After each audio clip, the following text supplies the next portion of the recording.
Hello everyone, in this video, we will be seeing part 7 of What If Naruto Became the Crimson Speedster, and I hope you guys enjoy.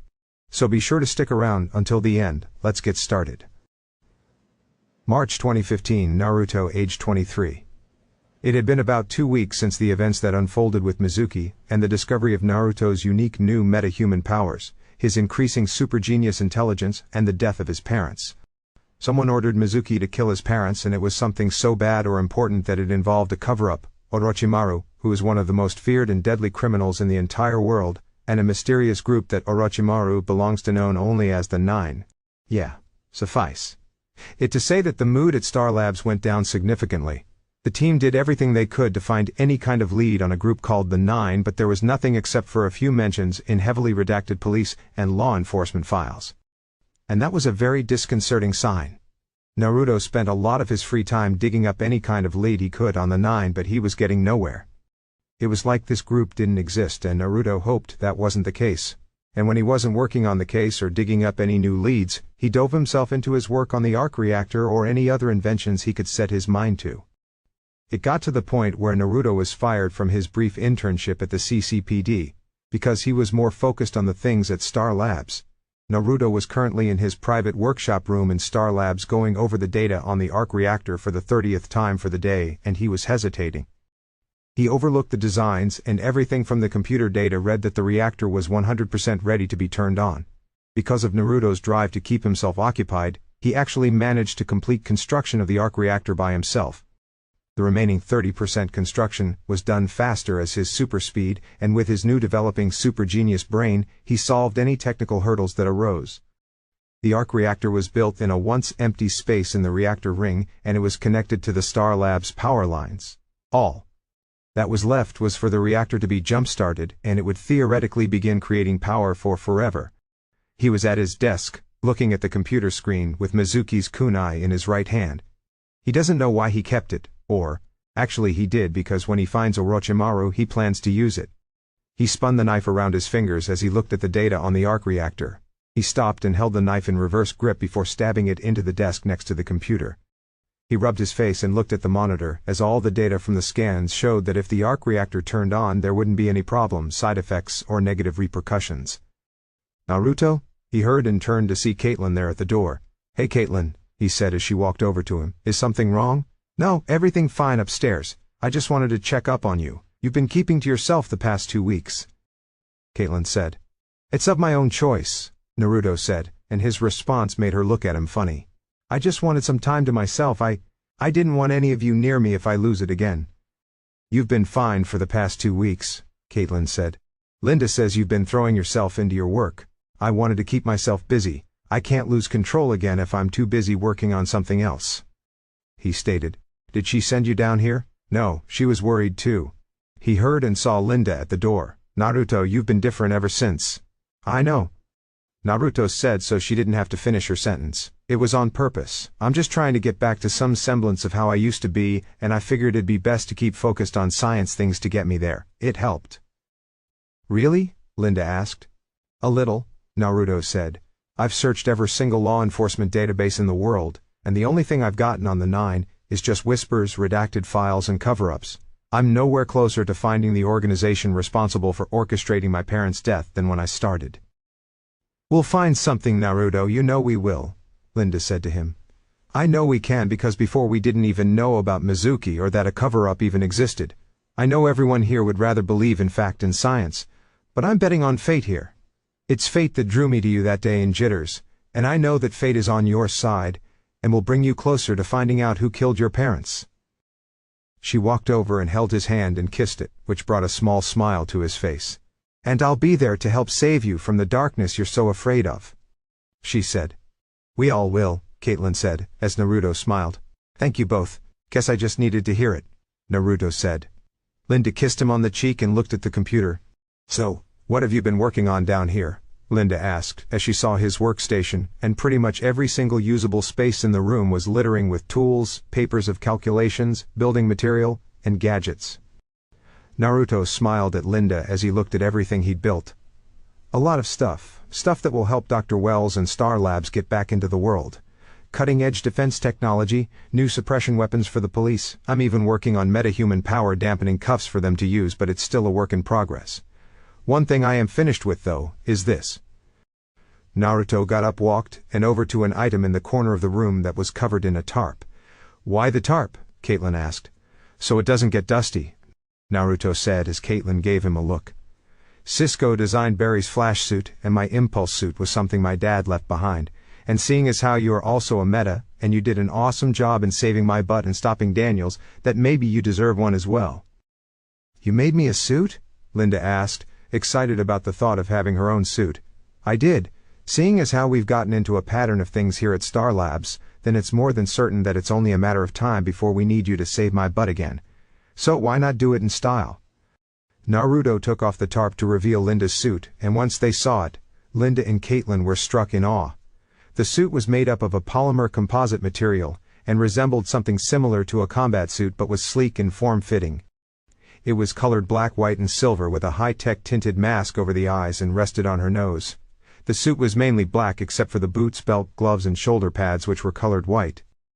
The belt had a sash-like belt, with a silver belt symbol of a star, and the star symbol was also on the chest area, and the white color popped against the black.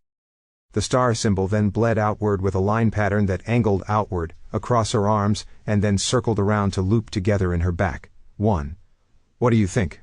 Naruto asked, and Linda was frozen a bit in shock. It's incredible, Linda said as she walked up to her suit. How did you make it? Caitlin asked. It was a bit of a challenge considering Linda's powers, but I managed something that should work. The bulk of the suit is made out of fiberglass fabric-coated nylon with a mixture of Nomex and silicate, so the suit is heat-resistant to a degree. So when Linda uses her powers, the heat generated at her palms or wherever shouldn't burn through the material. I also added in a layer of flexible Kevlar so the suit is bulletproof to a degree. The mask is form-fitted to Linda's face, and will tint to help protect her from the brightness of her lights, while the gloves are built with a cobalt resin carbon foam, to protect her from heat, and with specialized energy absorption circuitry, to help her focus her light blasts through the palm base in the gloves. She channels the lights in her palms and it helps focus her light wherever she wants. It's a temporary fix, as the data suggests that once Linda's more comfortable with her powers, she won't need the gloves to help her, Naruto said, but Linda was too busy ogling her suit to pay attention. I didn't get any of that, Linda said. She walked over to Naruto and kissed him as he kissed back, feeling better than before, and a bit like his old self. Thank you, Naruto. You're welcome, Linda, he replied. So if Linda does go back out there, what should we call her? Any names? Caitlin wondered. I'm sure Cisco will come up with something, Linda said. I've got 2 in my head already. Photon? Naruto said, as Caitlin and Linda thought about it. Not bad. What else you got? Linda asked. Okay, how about binary? Naruto asked. Binary? Like binary star system? Caitlin asked. A system with 2 stars orbiting around a common center, and when viewed by the untrained eye, look like a single point of light. That single point of light being you, Linda Park, the woman who has done more to help me in the last year than most, Naruto said, and Linda's heart swelled up and kissed him. I love you. I love you too, she said as Caitlin decided to give the 2 a moment. I think this is the first time we've actually said the I love you. It felt right, Naruto said, kissing her one more time. Linda, I want you to promise me something. What? She asked. If I go down a dark place and come back a monster, I want you to stop me, Naruto told her. Naruto, that won't happen, she told him. Linda, promise me, Naruto said to her, wanting her to promise him that she would do it. Mizuki was right about one thing. Finding out the truth about who killed my parents may very well drive me down a path I won't come back from. If that happens, I don't care what it takes. Promise me you'll stop me. I could never live with myself if I got you or the others hurt or worse. Promise me. I promise, Linda said as she kissed him. That won't happen. You may think you have darkness inside of you, but it's a small speck. The light inside your heart outshines that darkness every single day. We all have darkness inside us, Naruto, but so long as you remember what's important to you, then that darkness will never take you over. And you have me, your own lightning rod. I thought you didn't like that nickname? Naruto asked, and saw Linda had a small smirk on her face. I'm starting to warm up to it. The suit you made me is certainly doing thing to help, Linda said as she kissed him, and Naruto kissed back. She reached her hands up and ran them through his hair as Naruto pulled her closer, his hands resting on her waist. You know, we are alone here. Really, now? Naruto asked, as Linda smirked and kissed him again, taking off her jacket. No time like the present. Besides, like I told you before, I hate taking things slow, she said, kissing him again, and began unbuttoning his shirt. Naruto reached down and picked her up by her rear as Linda wrapped her legs around his waist, and he brought her over to a table. Thank God there was no one else on that floor, because that would have been embarrassing. Naruto and Linda wouldn't be seen by the others for the rest of the day as they were busy, and Naruto then had to do some cleaning and disinfecting in his lab. The next day Naruto was in a considerably better mood than the one he's been in the past 2 weeks, thanks to the talk he had with Linda. With her by his side, he was a little surer of himself. He was currently in the cortex and using the computer to run some last-minute data on jump-starting the arc reactor. He was eating a big belly burger as he looked at the data when he heard some noise behind him and saw Dr. Wells stroll in. Dr. Wells! Naruto put his burger down and wiped his mouth. It's all right, Naruto. I understand the pull of a big belly burger more than anyone, he said as he strolled over next to Naruto. I'm glad to see you back to a semblance of normalcy for you. Guess it took a while to get there. Thanks for giving me some space, Naruto said, and Dr. Wells nodded. Of course. Dr. Wells then looked at the data on the screen to see complex math, science and engineering, and knew Naruto's super brain was getting an excellent workout. What project are you working on? Just finishing some data on jump-starting the arc reactor, Naruto said, looking at the data on the computer. It's finished construction, so all that's left is to give it a jump-start and pray our math is right and the reactor works. Excellent work, Dr. Wells said, as he looked over the data and everything seemed to be ready. Well, if you feel comfortable, then let's get the arc reactor online. I'll prepare everything on this end, head down to the electrical system and transmission lines, and add in an electrical rerouter. Right. Naruto went over to the engineering lab and got to work on the electrical rerouter. When placed on the power and electrical lines, it would reroute the power back to the Central City power plant and put Star Labs off the grid. Once the rerouter was finished, he went down to the basement of Star Labs and found the main electrical and power lines. He put the electrical rerouter on the transmission lines and set up the remote to activate when he was ready. He went back up to the cortex and began setting up everything he needed to get the arc reactor online, while Dr. Wells finished any last-minute adjustments on the computer. Dr. Wells was at the computer finishing up the adjustments when Barry, Cisco, Caitlin, and Linda walked into the cortex. Hey, Dr. Wells, busy with something? Barry asked. Actually, I'm helping Naruto with something we've been working on for quite a while, Dr. Wells told them. Some kind of new metatech? Barry asked when Naruto walked out from a room. Nope, the arc reactor, Naruto said as he came into the room with a tool case and put it down on a table. Since everyone's here, I just want to take the chance to thank all of you for giving me my space the past 2 weeks. No problem, how are you doing? Barry asked. As good as could be expected considering everything, but I'm working through it by keeping myself busy, Naruto said. They weren't sure about keeping him busy part, but he did seem better. And what kind of things have you been working on? Barry asked. Well, probably the biggest would be that the arc reactor is ready to be turned on, Naruto told them. Seriously? Cisco asked as Naruto nodded. See for yourself. Naruto motioned to the computers as they saw the complete outline of the arc reactor, along with video camera footage of it, in the completely built and nestled in its section of the reactor ring. The reactor's ready to be turned on. All we need to do is jump-start it, and if my calculations are right, then the reactor will generate enough energy to power all of Central City. Really? Barry asked, but Naruto motioned him not to get too excited. Yep, although the rights, legal footprints and everything we need to do that will take time, but what we can do now is power all of Star Labs. I've set up everything we need to reroute all the power and electricity back to the Central City power plant, so we can go off the grid, Naruto told them. Awesome. Let's get this thing on and watch my boyfriend make science history, Linda said. This is going to be a massive news story, and something tells me I'll be able to score an exclusive with the genius behind it. You'll be able to score a lot more than that, Naruto replied with a wink as Linda smirked, while the others just felt uncomfortable. Naruto then noticed and stood up and cleared his throat.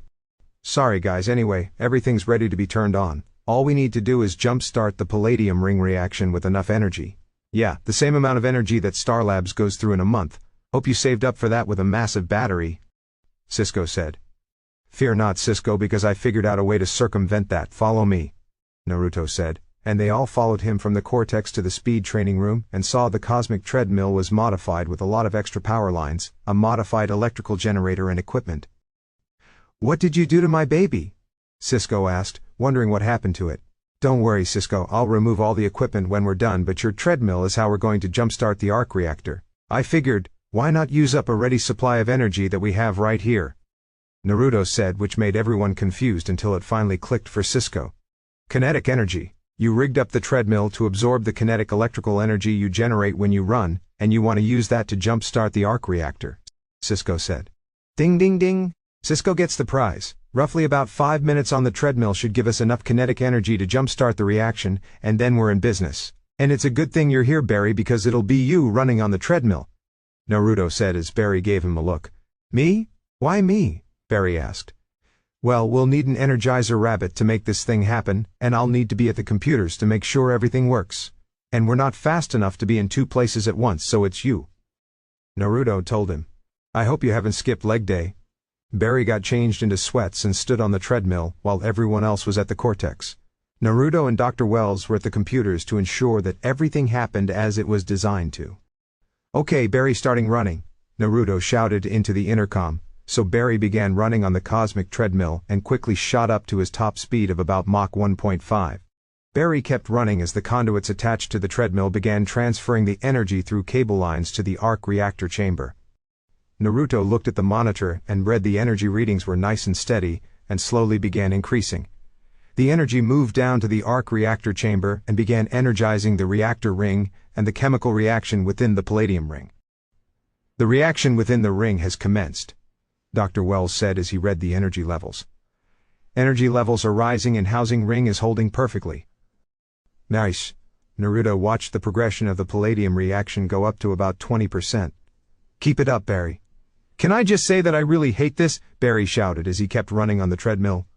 Duly noted, Flash. Now kick it up a notch, Naruto shouted back, and Barry did and tried to run faster. They kept monitoring the arc reactor as more and more energy powered up the palladium ring, and the reaction was getting stronger and stronger. Soon enough, Barry generated more than enough energy, and the reaction was ready for the reactor to turn on and be taken off the grid. All right, this is it. Get ready to turn the reactor on, Naruto said, and Dr. Wells was standing by. I'm ready, Dr. Wells said, so Naruto typed in a few commands. Now, Naruto said, and Dr. Wells hit the enter key, and the palladium ring immediately began powering up the arc reactor and soon became self-sustaining and producing energy. I'm taking us off the grid and switching us to the arc reactor, now. Naruto pressed another set of buttons that immediately cut the power from the transmission lines and switched over to the arc reactor. The lights flickered a bit, like there was a power surge, but then seemed to go back to normal. Naruto looked over the system, and the arc reactor was running smoothly and putting out about 3% of its projected power, which was more than enough to power all of Star Labs and the containment cells in the particle accelerator ring. Arc reactor is up and running. How are the energy levels? Naruto asked, and Dr. Wells looked them over. Energy levels are holding steady. Arc reactor palladium ring holding strong and energy output at 3%, Dr. Wells said as Naruto nodded. Good. More than enough for all of Star Labs, Naruto said as Barry walked back into the cortex. So, did we do it? Barry asked.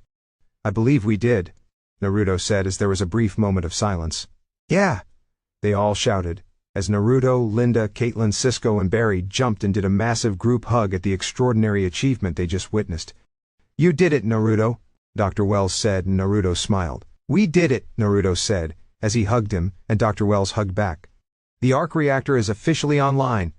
Naruto, you just became the leading innovator in clean energy. This is huge, Caitlin said.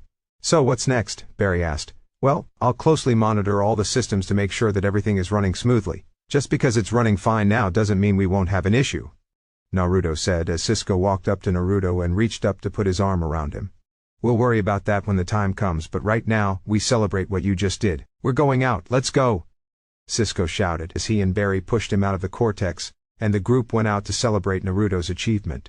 At that moment in Star Labs, it was a massive marker on Naruto's life and what his future could hold. Line break XX.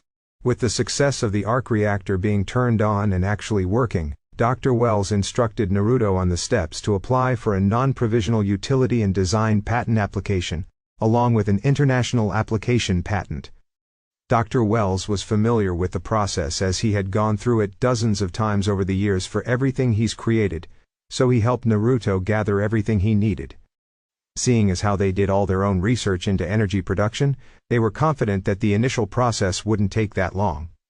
Dr. Wells got in touch with his lawyer, who would help expedite the process, and once the patent office approved it, and put the application into patent pending status, they would be able to go public and begin moving forward. While the patent would take easily up to a year to be approved, Naruto would still be able to move forward with his work, and once he got the patent, no other company, scientist, or government official could use or copy his invention without being sued. 2 days after Naruto's monumental moment of finishing the arc reactor, he, Linda, Barry, Cisco, and Caitlin walked into Jitters to get some coffee, and they were talking about Barry's recent date with Naruto's college friend Ino. The two went out to a nice dinner, got coffee, and it ended with a very steamy kiss, which was lucky given that Barry was called away twice to deal with a convenience store robbery and an attempted suicide jumper. "Dude, you're a crime-fighting, lady-slaying machine," Cisco said, as he and Barry high-fived. "Oh God, it was so awesome, she was so cool. We're going on another date tonight," Barry said as they walked up to the second floor to get a table. "Really? Again tonight? Wow, Ino must really like you because she would never give a guy another date unless he was worth it," Naruto told him. "Aren't you worried about moving too fast?" Cisco asked. "No, what do you mean? It's a second date," Barry pointed out. No, I meant going too fast, hurrying," Cisco tried to insinuate. "Look, I mean you're fast, but there's fast, and then there's fast. Am I being subtle enough?" "Okay, stop, Cisco," Naruto stopped him when they got to their table. "We are not having this conversation again." "Again?" Linda asked. "When did you have this conversation the first time?" "When you and Naruto first started dating," Cisco said, but stopped when Naruto sent him a death glare. "And I'm going to stop talking now." "Oh really? Well, that's not an issue," Linda replied, causing Naruto to cough into his hand as the entire conversation got awkward. "Okay, we're never having this conversation again, agreed?" Naruto said, and everyone nodded. "Agreed," they replied. "I'll be fine, it's just a second date," Barry said when Iris had overheard them. She was sitting at a table of her own, working on her laptop. "A second date? With who?" she asked. Ino Yamanaka. She's an old college friend of Naruto's. I met her at a bar," Barry said as Cisco got a call on his phone, which he answered. "Yeah, she greats, and she liked Barry seeing as how she already wants a second date," Naruto said. "Wow, that's great, you're great, and if Naruto's friend with her and then she's going to be great, so great," Iris said, and everyone noticed the kind of awkwardness with that sentence. "Hey, I gotta go, I've gotta help out a friend," Cisco said as he left. "Everything okay? We just got here," Barry said. "Yeah, I'll see you later." Cisco left when Linda's attention was put on the screen where the news was reporting about a physicist, Quentin Quayle, who was attacked at Concordance Research Labs last night. "Hey guys," Linda motioned to the screen as they watched the report, and how the news said there were sightings of the so-called Burning Man after the attack. "Burning Man? Caitlin, weren't you asking about him a few weeks ago?" Iris asked as Barry, Naruto, Linda, and Caitlin shared an uneasy look. Naruto got a text on his phone from Dr. Wells saying come to Star Labs now.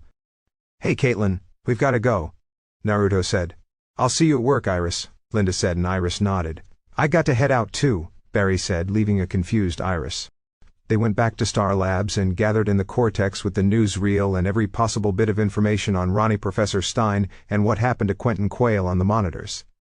"Well, it appears letting Ronnie roam free is no longer an option," Dr. Wells told them. "He's not even Ronnie anymore. He's Martin Stein walking around in Ronnie's body like a vampire," Caitlin said. "More like Invasion of the Body Snatchers," Linda said as Naruto looked at her. "Cisco's not the only one who watched one too many sci-fi movies growing up." "Is there a reason that Stein is in control of Ronnie's body and not the other way around?" Barry asked.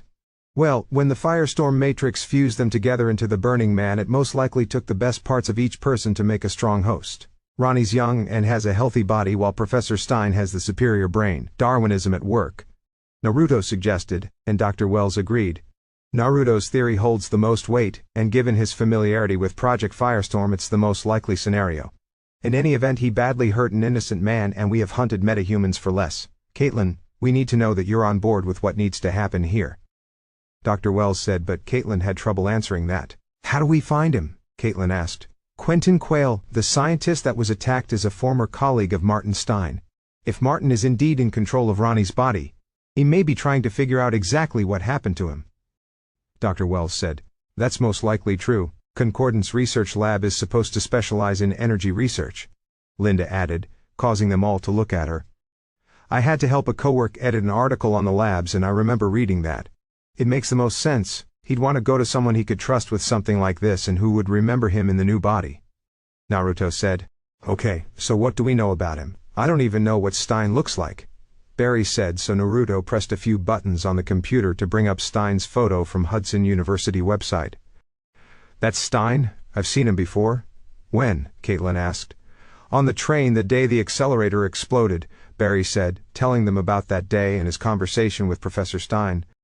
That sounds like the professor. If we're going to find him, we should talk to someone who knows him the best, and that would be his wife Clarissa. Naruto said, and they agreed, so decided to go pay her a visit. Linda went back to work while Naruto, Dr. Wells, Caitlin and Barry went to pay Clarissa a visit. Naruto knocked on the door, and a few seconds later Clarissa answered. Yes? She asked. Hello Mrs. Stein, my name is Naruto Namikaze, this is Dr. Harrison Wells and Caitlin Snow with Star Labs and this is Barry Allen with the Central City Police Department. We're here to talk to you about your husband Martin Stein, do you have a moment? He asked as she nodded. Of course, come in. She replied, letting them in. You said your name was Naruto, you wouldn't happen to be one of my husband's former students, would you? Yes I am. How did you know that? Naruto asked. Oh, Martin often spoke about you in passing, about how you were one of his few students who seemed to grasp the subject he was teaching. He always spoke highly of you. He even told me that he wanted to bring you onto his research team but then you dropped out. She said as Naruto nodded. Yeah, I went through a family loss at that moment and school was the last thing on my mind, he replied, but I've gotten my life back in order and I'm actually working at Star Labs and we're working with the CCPD on your husband's disappearance. The Conway Prize for Scientific Advancement, Dr. Wells said as he looked at 3 of the awards on a desk. Martin was very proud of that one, Clarissa replied. I'd always hoped to win one of these myself. Oh, and look at that, he won it 3 times, Dr. Wells said as Naruto chuckled. It takes a special kind of mind to make Dr. Wells jealous. Naruto said. Oh, Martin had a talent for making people jealous. Even me, she said as Barry looked at her weird. I sometimes think Martin loved his theorems and experiments more than he did me. I'm sure that's not true, Caitlin told her. And it's not, Naruto said as Clarissa looked at him. Whenever we were in class and Professor Stein would go off on a tangent he'd often speak about you. I once asked him what his greatest scientific achievement was, and he told me that despite all his awards and accolades, the one thing that gave his life meaning was marrying you. He cared more about you than I think he showed. Clarissa smiled at this as it made it a little easier. So you haven't heard from your husband since he's disappeared? Barry asked. No, she replied as Barry took out a photo. What about this man? Barry showed her the photo of Ronnie and Clarissa remembered seeing him. Yes, I have. Clarissa replied. Who is he? Someone we think knows what happened to your husband. When did you last see him? Naruto asked. I started getting the feeling that someone was watching me, and sometimes I still do, and about a month after Martin disappeared, that young man showed up here. Clarissa told them.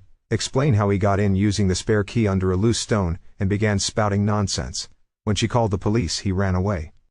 He knew where I kept my spare key, the one I kept for Martin. Because he remembers, Naruto said. Mrs. Stein, I can say with certainty that your husband is alive. What? Clarissa didn't expect to hear that. Naruto. Dr. Wells stopped him but Naruto motioned him to let him finish. It's all right, Dr. Wells, Naruto told him. Your husband is alive, but he's changed. What do you know of Professor Stein's work on Firestorm? How do you know about that? My husband kept his work on Firestorm a secret, she said as Naruto nodded. With good reason. It's not a coincidence that your husband disappeared the night of the accelerator explosion when he went to see Dr. Wells about Firestorm. In fact, it's probably the reason he's been gone, Naruto said, but she was confused. I wish I could explain this to you fully, but to be honest, you'd probably think I'm crazy. I've spent my life married to a nuclear physicist. Believe me, crazy has become normal, Clarissa said. Believe me, not like this crazy. But I can tell you that if my hunch is right then you will meet your husband soon, he said, motioning the others to leave. A lot of bad things have happened since the particle accelerator explosion, but I promise you that we'll do our best to get you your husband back. Clarissa nodded as they left her house and stopped on her driveway to talk. You sure it was a wise idea to tell her all that? Dr. Wells asked. I didn't tell her much, but she deserved to know that her husband was alive. Besides, I think I have an idea on how we can get Professor Stein to listen to us and we know where he'll be, Naruto said, gesturing to the home. It's a gamble, Naruto, Dr. Wells told him as Naruto looked at the house and saw Clarissa in the window. More of a leap of faith, Naruto replied with a smile. Professor Stein and Ronnie have something in common besides sharing a body. They both feel the need to protect the women they love. Ronnie stopped the reverse flash from possibly hurting Caitlin, and Professor Stein's been watching over Clarissa. Well, it appears we have a stakeout, Dr. Wells said. But Barry's got a date tonight, Caitlin said. I'll cancel, Barry told him. No, it's fine, I'll be here. I have a personal connection with Professor Stein, which might make it easier for him to listen to me. And I also have a girlfriend who knows about me being a superhero, whereas if you screw up a second date with Ino, you can bet you won't get a third. Naruto told him. Don't worry, Barry. There's two of us. I handle this while you take the night off. You've done it for me plenty of times, so enjoy yourself. Me if you need me, Barry said as he super sped away. You're growing more mature every day, Naruto. I'm impressed, Dr. Wells said. I'd hold that thought. I still eat sugary cereal with Cisco. Naruto joked as Caitlin and Dr. Wells chuckled. Barry got ready for his date with Ino, wearing some nice jeans, a blue sweater with a gray undershirt. He finished getting ready when he heard the door knocked and opened it to see Ino wearing a lovely low-cut purple shirt with a black jacket and a nice-fitting black pants with matching heels, and her hair was done up in its signature ponytail style. Hey, wow, you look great, he said, and Ino smiled. Well, I have a date tonight and I wanted to impress the guy, she told him as Barry chuckled. Well, I can say that the guy is super impressed, Barry replied, letting her in, and she got a good look at his home. Oh, this place is so cute. You live here by yourself? Ino asked. Not exactly, I grew up here. Is it still kind of weird that I live at home? He asked as she chuckled. Maybe, but you're too cute that I'll let it slide, she replied, causing him to chuckle. All right, so here's the plan for tonight. First, a dinner reservation at Paperclip, then a round of min golf, followed up by Mal Duncan, who's playing at an underground jazz club, but my foster dad has a connection there, so he hooked us up. And if you're not sick of me by then, we can get froyo, Barry said. Nothing more romantic than mini golf and froyo, Ino replied. She and Barry left for their date. They arrived at Paperclip and Barry checked his reservation while Ino quickly went to the bathroom. The hostess had Barry wait a few minutes while he checked on a free table, and with Ino in the bathroom, he texted Naruto and Caitlin if everything was okay. He stood around in the entrance of the restaurant as couples left while others arrived and were waiting for their table. His phone went off and it was a text from Naruto replying, "Everything fine, still haven't seen Professor Stein." Barry texted okay and to text him if there was an emergency. "Barry?" he heard as he turned and saw Iris and Eddie walk into the restaurant. "Hey, Barry!" Eddie greeted him and Barry put his phone away. "Eddie, Iris, hi. What are you guys doing here?" Barry asked. "We were just about to ask you the same thing," Iris replied as Eddie quickly went to check in for their dinner reservation. "Oh, I'm here with someone. Hey, sorry about that." Barry turned and Ino walked up to him. "Is our table ready yet?" "Just about," Barry said when Eddie walked over.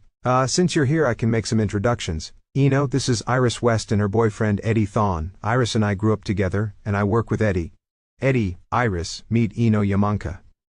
"Hi, it's nice to meet you both." Ino shook both their hands as Eddie and Iris did the same. "Nice to meet you too. Barry spoke about you before, so it's nice to put a face to the name," Iris said. "Really, I hope he said good things," Ino commented. "I did, don't worry," he replied. "So how long have you two been together?" Eddie asked. "Actually, this is our second date," Ino replied when the hostess came over. "Mr. Allen, your table is ready," the hostess told him and Barry nodded. "I apologize for the delay, Mr. Thawne, but we're very busy tonight." "Oh, that's all right," Eddie said. "Well, you two enjoy your evening," Ino said, as she and Barry were escorted to their table. Iris watched the two sit at their table and talk to one another, having a good time, and she couldn't explain it, but a weird feeling was coming over her. Back with Naruto, he along with Caitlin and Dr. Wells were staking out the professor's home, and if their hunch was right, he would show up tonight to watch over her. Naruto had gotten them dinner, which was of course Big Belly Burger. Naruto sat in the back of the Star Labs van with a tablet, going over some designs of the energy cells for the arc reactor and monitoring the arc reactor energy levels and status. "Want some of my fries?" Dr. Wells asked Caitlin as she watched the house and didn't see anything. Dr. Wells ate some more fries before picking up his soda and taking a sip. "Why would Professor Stein come back here?" Caitlin asked. "Because this is his home," Dr. Wells replied, stuffing more French fries into his mouth. "I don't mean the actual house. I mean Clarissa. She's his home and we all want to go home again. You know, where we feel safe, where we feel loved. Ronnie's your home." "Not anymore," Caitlin said. Don't say that, Caitlin. Naruto put down his tablet and leaned over so she could see him. I promised you that I'd do everything I can to help you get Ronnie back, and I'm still keeping that promise. I know the fact that he's merged with someone else is crazy, but crazy has becomes the new normal. If you still believe he's in there, then I'm not giving up. Naruto's right. Do you remember what I told you on your first day at Star Labs? Dr. Wells asked. A scientist's work is never finished, Caitlin replied. A scientist's work is never finished. Well, my work did this to Ronnie and did this to Martin Stein, but it's not finished and it won't be until we bring them both home. Dr. Wells told her when they heard some noise and saw a ball of fire fly above them towards the house. Right on time. God, I love being right. Naruto put his tablet down and opened the door to the van. Stay here, I'll talk to him. You sure about this, Naruto? Dr. Wells asked as Naruto shook his head. Absolutely not. Wish me luck. Naruto closed the door to the van and ran over to the house to see Clarissa open the front door. Naruto, what are you doing here? Did you hear that? She asked, probably referring to the noise Firestorm made when he flew over the house. That's your husband, Naruto told her as she was confused. I'll explain later, just stay here for now. Naruto ran to the back of the house and saw Professor Stein standing there looking inside. Professor Stein! Naruto shouted as he turned around and saw him. Leave me alone, he shouted back. Professor, it's me, Naruto Namikaze. I was your student 2 years ago. He shouted, and Ronnie Stein stopped.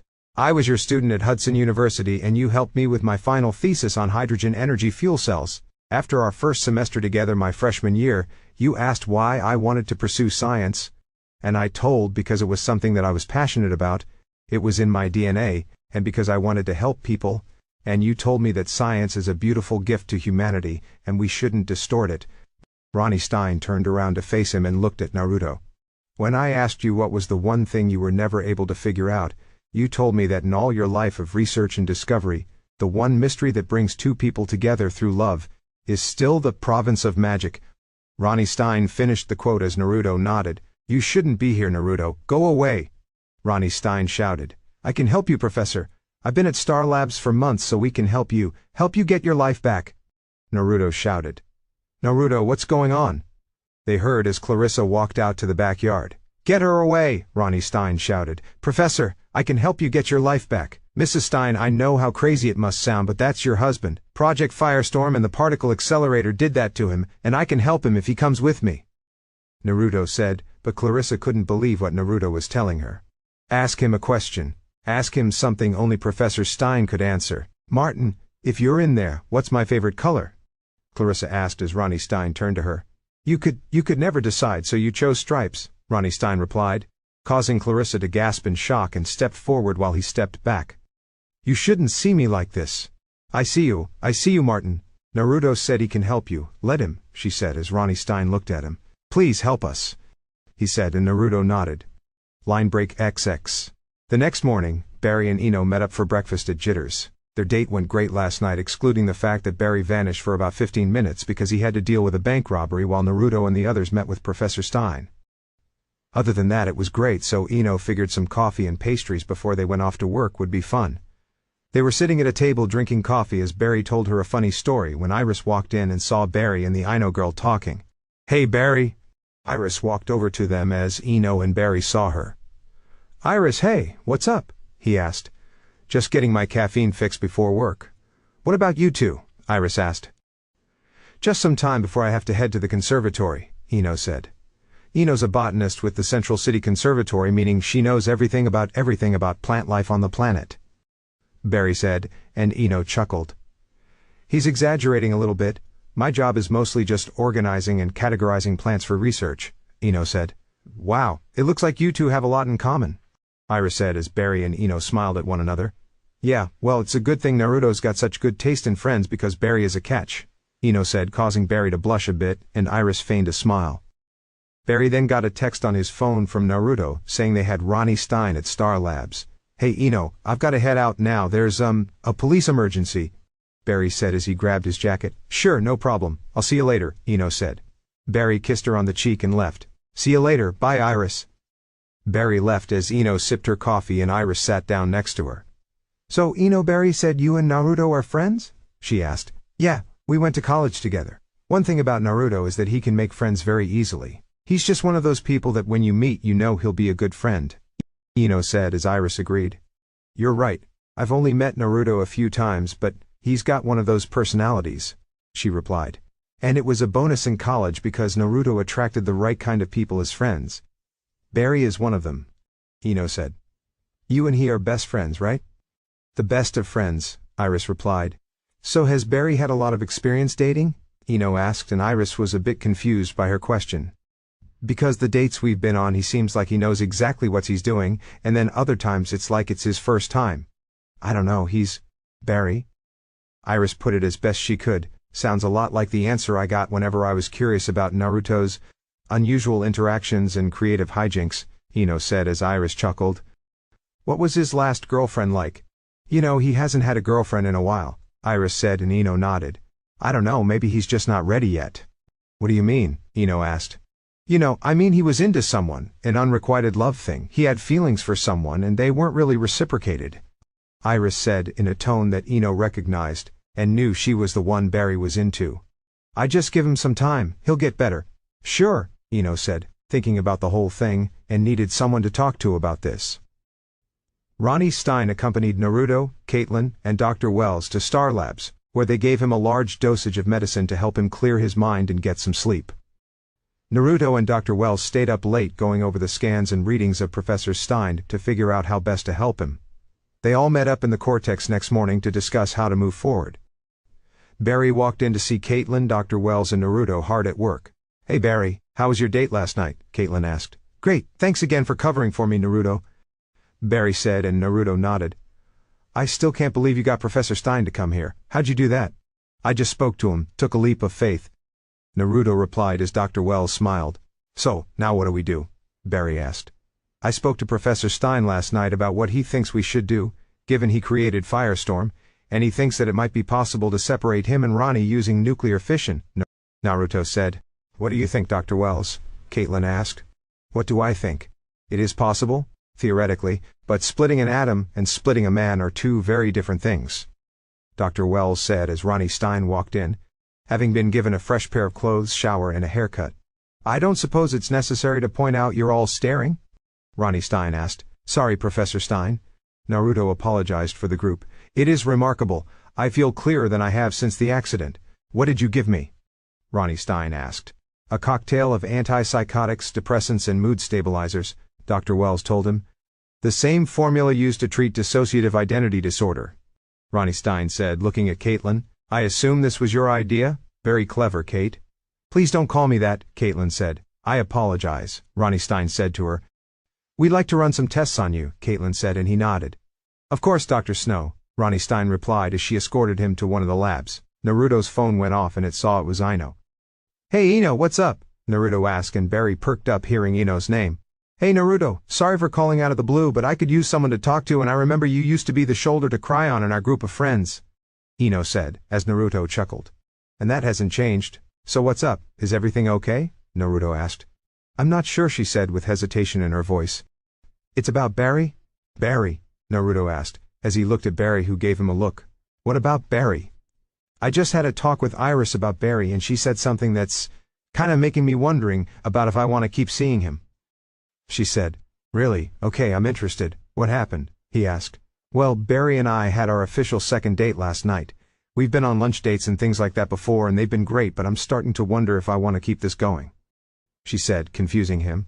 Why would you wonder that? I thought you said things were great. Naruto replied. Yeah, but I don't want to date Barry and think things are going great only to end things because he's so hung up on someone else, she said. I'm sure Barry wouldn't do that, Naruto said as Barry looked at him, asking what was going on. I know, but I don't want to end up like Sakura did our junior year when Sasuke left, she said, and Naruto knew what she meant.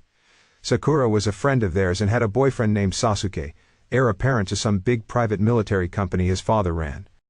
He went to college with them, was a condescending, brooding jackass, and then disappeared halfway through junior year without a word. It really hurt Sakura and took time and the effort of everyone to help her get over it. Yeah, I understand that. That was a rough year, but it's not like Barry's the other guys you've dated, Naruto said as Barry gave him a look and he just shrugged. Trust me, I know him and he's not like those jerks in school. And I agree, but it's just that I haven't had the greatest streak with boyfriends. Sai was great, but the guys I dated before him ranged from bad to just awful. Look, I'm not saying that Barry and I are going to be together forever or anything like that, but I would like to believe that my radar for dateable guys has improved and not gotten worse," she said, legitimately concerned. "And I get that, I do, but give Barry some credit. I get that Barry can seem like he's new to this, but he's one of the best guys I know. Sure, you won't be together forever, but he really likes you. He's here with me now, and believe me when I say that he can surprise you," Naruto said as Barry went wide eyes and immediately signaled Naruto to shut up. "Barry's there with you?" Ino asked as Naruto looked at Barry. "No?" Naruto replied unconvincingly. "You're still not that great of a liar, put him on the phone." She said so. Naruto held out the phone, shrugged and mouthed, "I'm sorry." "Hey Ino," he greeted her and was sweating bullets. "Hey Barry. So when you left breakfast you said you had a police emergency to attend to, but Naruto tells me you're with him. So were you lying to me, or has Naruto become a better liar since I've known him?" she asked, and Barry realized he goofed up. He wasn't lying, I was. There wasn't a police emergency that I needed to be on. Naruto needs my help on something, Barry told her. "What's something?" she asked. Barry didn't know what to tell her, so Naruto quickly wrote something down and walked over to him with a piece of paper that read, "Tell her you're helping me on a secret project, and I swore you to secrecy." Barry looked at Naruto, who did a thumbs up. "Naruto's been working on a science project at Star Labs and needed my help with it," Barry said. "Naruto's working on a science project?" she asked. "Why didn't you just tell me that?" "Because it's a top secret project that has to do with Star Labs, so that's why I couldn't tell you," he said when Naruto wrote down another sentence and nodded to him. "He let me tell you now, so long as you promise not to mention it." "I won't, not that there's much I can mention," Ino replied. "Look, I'm sorry I lied to you about that, but I overheard your conversation with Naruto. I want you to know that I would never do that to you, Ino. I'm not that kind of guy," Barry said. "I can partially forgive you for lying to me because it's Naruto, and I know he wouldn't vouch for you if you weren't the guy he thinks you are. But you're deep in the doghouse, mister," Ino told him. "Understood, and I'll do everything to get out of there," he said, and heard her chuckle over the phone, which was a good sign. "Who made you worry in the first place?" "Iris and I had a conversation after you left. Something about an unrequited love you had for someone before we started," Ino told him. It didn't take much effort to realize that Iris was talking about herself. "Look, Barry, if you really want to be with Iris, then we can just end it now. No point in wasting our time if you want to be with someone else." "No, Ino, look, I'm over Iris and I want to be with you. Yes, it's true I had feelings for Iris, but those are gone now. I had them," he told her when he heard some shuffling over the phone. "Is everything okay?" "Yeah, but my boss is on his way. Look, we'll later and see where we go from there." Ino hung up and Barry hung his head in exhaustion. Naruto acted like he didn't hear anything, sitting by the computer and whistling while he was doing some calculation. "You can stop pretending like you didn't hear us," Barry said. "Sorry, dude," Naruto replied. "So, what are you going to do?" "I need to talk to Iris," Barry said. "Go ahead, I can handle things here," Naruto told him. "Are you sure?" Barry asked and Naruto nodded. "Yeah, I got this, go," Naruto said and Barry smiled. "Thanks." Barry super sped away. Naruto got back to work on figuring out a way to split Professor Stein from Ronnie, but creating a fission device that could separate a nuclear-powered metahuman without blowing up like a nuclear bomb was going to be very, very, very difficult. Any slightest miscalculation could kill both the professor and Ronnie, and destroy all of Central City. Naruto was poring over every single part of the professor's research on Firestorm for a starting point, but even then, this wasn't going to be easy. Using the implosion method of fission might be their best bet, and with a device to bombard the conjoined body with nuclear energy like the night of the incident, might be the best way to do this. Ronnie Stein's body was already a walking nuclear reactor, so maybe just getting a device that could use that energy and trigger the reaction would be the way to go. His super genius brain was already formulating a plan.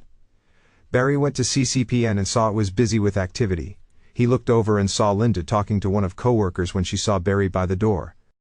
"Hey Barry, everything okay?" she asked. "Not really. Do you know where Iris is?" he asked. "Yeah, she went to the copy room to get something," Linda said, pointing him in the direction, and he immediately went over there. "Thanks for the update." Iris walked out of the copy room with the papers she needed when she saw Barry walk up to her. "Hey, what's up?" Iris asked. Why would you tell Ino that I had feelings for you?" Barry asked. "I did not say that," Iris said, thinking over what she remembered. "Wait, did I?" "Okay, Iris, this isn't funny. I mean, I like this girl," he told her. "I know. And I am happy for you. Iris said, moving over to the conference table so they could get some privacy. Really? Because right now it sort of feels like you don't want to be with me, and you don't want anyone else to be with me either. Barry said. I have wanted nothing more than for you to meet someone who is amazing, Iris replied. And I did, and you went out of your way to convince her that I was unavailable. Barry said. Look, I'm really sorry, Iris replied, and Barry sighed in exhaustion and desperation. Wait, do you want me to talk to her? No, absolutely not, don't talk to her, I'll figure this out on my own. I just need you to know that I don't have those feelings for you anymore. Barry told her, and the news seemed to rock Iris to her core for a second before she readjusted herself and was back to normal. Yeah, I know, she replied. Okay, I'll see you later. Barry bid her farewell and left, leaving Iris to her thoughts and Linda watching the awkward exchange from a distance. I'm glad my relationship with Naruto isn't like that, Linda said to herself before getting back to work. Barry went to the Central City Conservatory Gardens where he was directed to Special Research Area. He walked in and saw a mixture of a white clean lab room and a greenhouse with rows of flora and fauna species that were specially cared for and monitored. He saw Ino dressed in a white lab coat tending to a row of plants and writing things down on a clipboard. Ino. Barry walked up to her and saw she was surprised to see him here. Barry, what are you doing here? She asked. I wanted to see you, Barry said, looking at the plants and didn't recognize them. Wow, I've never seen you in your element. Well, this is my job. Categorization, care and research on rare and extinct flower species. Meet the Rothschild slipper orchid, one of the rarest flowers on the planet. Only grown in the high altitude of Mount Kinabalu in Borneo, and even then it's only a few dozen flowers a year. They're valued for their rarity but also have unique chemical properties that can be instrumental in new medicine. This batch is the first group to be bred here, Ino told him. Wow, that's amazing, Barry said, looking at the flowers. Kind of makes the ones I brought look like nothing. Barry took out a small bouquet of roses from his back, which made her smile. Oh, I love roses, Ino replied, taking the bouquet and taking a smell. I'm sorry about before, I really am, but I want you to know that Iris and I are done. Okay, nothing between us. You have nothing to worry about, but if this gesture isn't enough, I have something else, Barry said, taking out a small red pepper. This is the Naga Jalokia, or the ghost pepper. It is the world's hottest pepper, measuring 401.5 times hotter than Tabasco sauce. If you do not agree to go on another date with me, I will eat it right here, right now. Okay, don't do that, Ino said, taking the pepper and throwing it in the garbage. Barry breathed a sigh of relief that made her chuckle. That pepper could have killed you, but I appreciate the gesture. It's earned you one more date. Good, and I promise that I won't let my job, Naruto's secret project, or anything come between us, he said, causing her to smile. Naruto sure has great taste in friends, she said, giving him a kiss, and he kissed back, both of them missing the faint green glow of the rare plants. Back at Star Labs, Caitlin was giving Ronnie Stein another checkup in the cosmic treadmill room, while Dr. Wells monitored his vitals and cell structure in the cortex. Are you comfortable? Caitlin asked Ronnie Stein, who had a sensor system attached to his body. A little warm, he replied. Ronnie used to always run warm, Caitlin said, walking over to the computer to check his temperature, and saw it was at 108.6. Not that warm. She turned back to face him and took a breath. Can I talk to him? I'm sorry, my dear, I'm not sure it works like that. I can feel him though. I have these memories that I know aren't my own. One is particularly strong. Piedmont State Park? It's famous for the Hudson Falls, Ronnie Stein said, and Caitlin smiled. I know that I've never been, but I can remember those waterfalls perfectly. That's where Ronnie proposed to me, she said. He loves you very much, that I can feel. He replied. Dr. Snow, can we see you for a minute? Dr. Wells called over the intercom. She walked into the cortex to see Naruto and Dr. Wells working. What's wrong? She asked. We have a new problem, Naruto told her. Ronnie's body is rejecting Stein's atoms like a host rejecting a parasite. The resulting instability is causing an exothermic reaction. I worry if his temperature continues to rise, it'll set off a chain reaction, Dr. Wells said. And then what happens? Caitlin asked. He could go nuclear, Naruto said. Cisco walked into the treadmill room to see Ronnie sitting by a gurney. Ronnie! Cisco was happy to see him when he noticed the look he was getting. Not Ronnie. Martin Stein. Ronnie Stein shook Cisco's hand. Cisco Ramon. Cisco greeted him. Your colleagues are in the next room, not so subtly discussing my condition, Ronnie Stein told him, so Cisco went to join them. That's not freaky at all, Cisco said. The firestorm matrix is losing stability quickly. It's probably why he exploded when he went to visit Quentin Quale. The instability is exponentially increasing the rate of fission inside his body. Naruto told them. Well, how long does he have? Caitlin asked as Naruto and Dr. Wells shared the same grim look. If his temperature keeps rising at the current pace, no more than a couple of hours. Dr. Wells replied. Well, can you separate them before it's too late? Caitlin asked, and Naruto took a deep breath. Maybe, but any attempt we make to separate the two of them now could create a nuclear explosion, and at this magnitude and energy level, it would level this entire city. Naruto told them. Unless, Dr. Wells said, drawing their attention, unless the host body were no longer functional. You want to kill Ronnie? Caitlin asked. No, I don't want to kill Ronnie, but in this scenario, Ronnie is the host body, Wells replied. If you kill Ronnie, you kill Stein, that's two people. Cisco told him, we're running out of time with no clear options. And my guess is that if Ronnie and Professor Stein knew the consequences that we were all facing, they would make the same decision. It's 2 lives for millions. Dr. Wells said when Naruto spoke, but I might have an idea. Naruto walked over to the cortex and pressed a few buttons on the computer, bringing up blueprints and schematics for a small device. It's an energy device that would use Ronnie's own nuclear energy to create a fission reaction with the firestorm matrix within his cells, Naruto told them. Like using Stein as a battery, Cisco said. Yeah, it should bombard his body with the same amount of energy he experienced the night of the accelerator accident, and if his theory holds any weight then it should separate the two of them. Naruto said, causing Caitlin to smile. It's good news except for a slight problem. The device might not be able to handle the rising energy buildup going on now. Without more time to test it, if I use the device there's a good chance it could cause the reaction we're trying to avoid.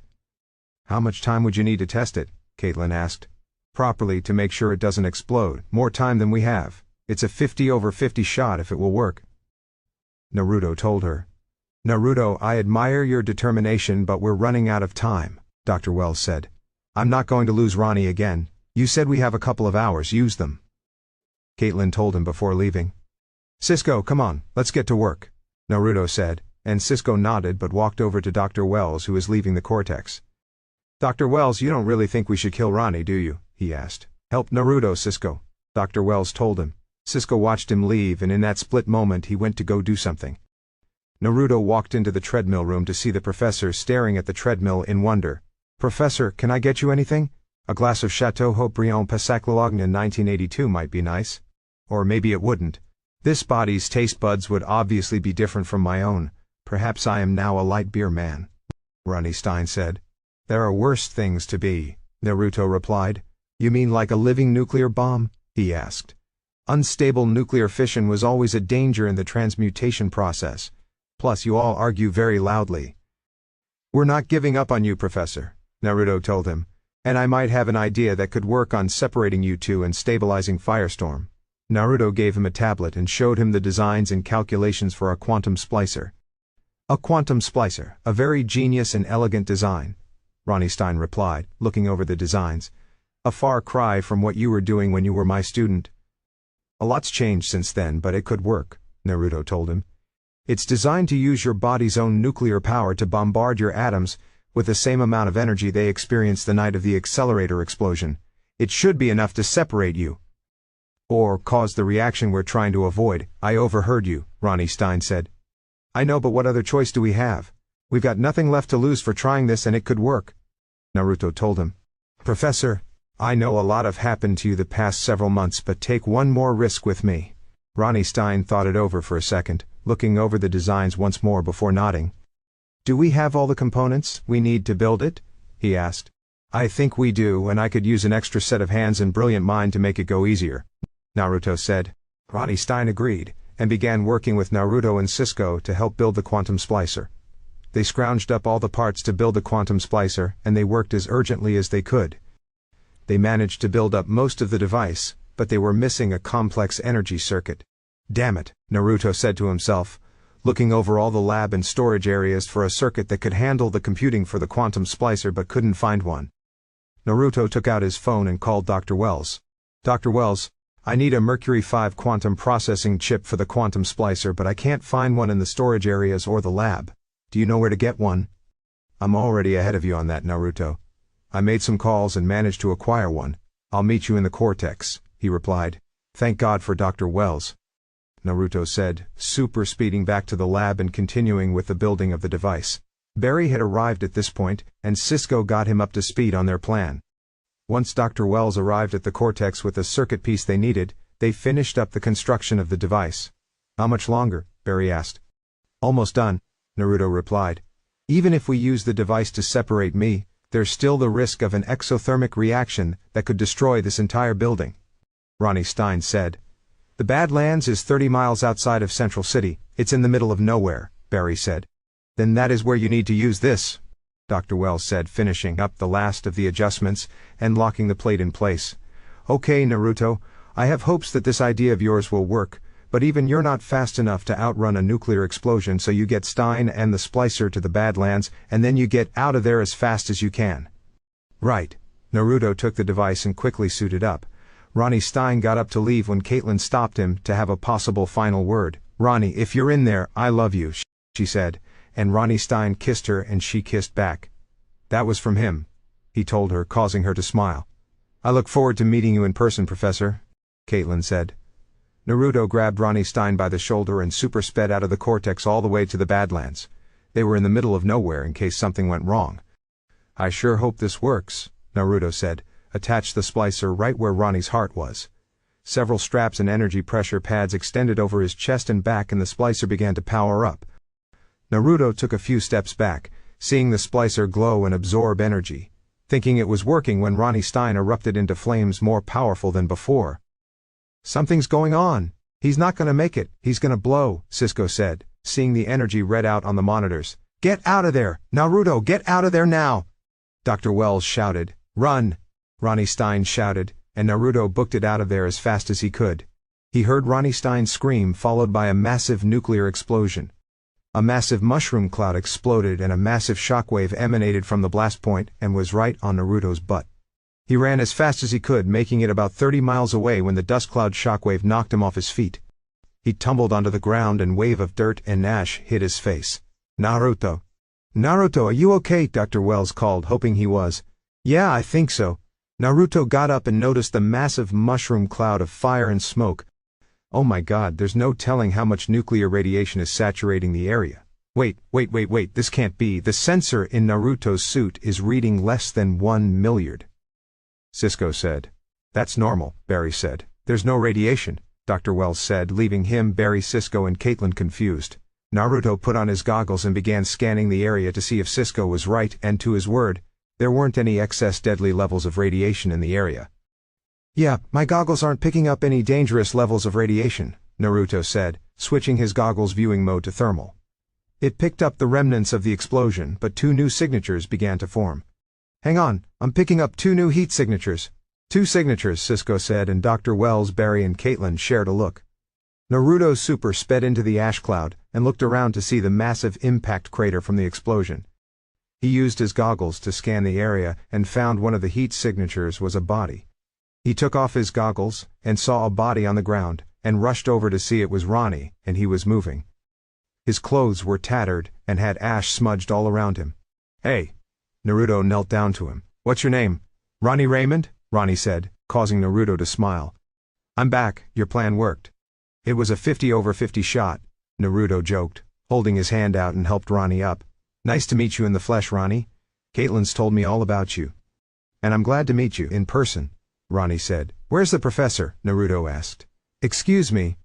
They heard and they saw Professor Stein walk up to them in tattered clothes and had ash smudges. But obviously I need a change of clothes.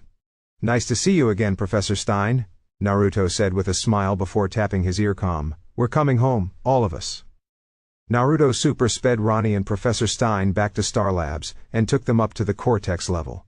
They exited the elevator and saw Caitlin waiting for them in the elevator lobby. Once she saw Ronnie, she rushed over and hugged him with all her might, kissing him and he kissed back. I'm glad you're alive, she said as Ronnie smiled and kissed her once more. I'm back, he told her. Cisco and Dr. Wells then arrived. Ronnie Raymond. Cisco was beyond happy to see him, and the 2 bro hugged. Oh, I missed you so much, man. I shouldn't have locked you in there. Hey, don't, Ronnie told him. Welcome back, Mr. Raymond. Dr. Wells greeted him. Dr. Wells, Naruto told me what happened to you. I'm so sorry, Ronnie said, shaking his hand. I'm responsible for putting myself in this chair. You are responsible my still being alive, thank you, Dr. Wells said as Caitlin hugged Naruto. You said you'd bring him back and you did, thank you. She said, you're welcome, Naruto told her before looking at Professor Stein. Alright, I think Ronnie and the professor could use some place to clean up and get some new clothes. Follow me. Naruto led the professor to a new room to change and get cleaned up, while Caitlin did the same for Ronnie. After he got cleaned up and changed, she took him to the med bay and ran some tests. Your vitals appear to be normal, except you have a slight fever of 100.6, Caitlin said. Kate, I'm fine, I promise, he assured her. I know, but we just need to be… Shh! Ronnie shushed her with a kiss and she kissed back. Yep, just when I forgot how awkward it was to walk in on you two, Cisco said, arriving in the lab with Dr. Wells, Professor Stein, and Naruto. Well, you can get used to it again, Caitlin told him. So I did a full medical workup on the professor, Dr. Wells said, handing Caitlin the tablet with the information. It turns out that now that he and Ronnie are separated, they no longer possess the abilities of Firestorm. Professor Stein, you seem to be running a little hot as well. Same as Ronnie, 100.6, she said. Hardly a sweat, Dr. Snow, and hopefully now the only thing Ronald and I have in common, it's Ronnie, Ronnie corrected him. Hey, you gonna miss being able to fly? Cisco asked with a smile. Yeah, maybe if I was the one holding the controller, Ronnie replied. Meaning? Stein asked. Meaning, you weren't the most conscientious body mate, Ronnie told him. So you do not consider keeping you alive to be conscientious? Stein asked, feeling insulted that Ronnie didn't appreciate what he's done for him. Alive? We were living under a bridge eating garbage, Ronnie said.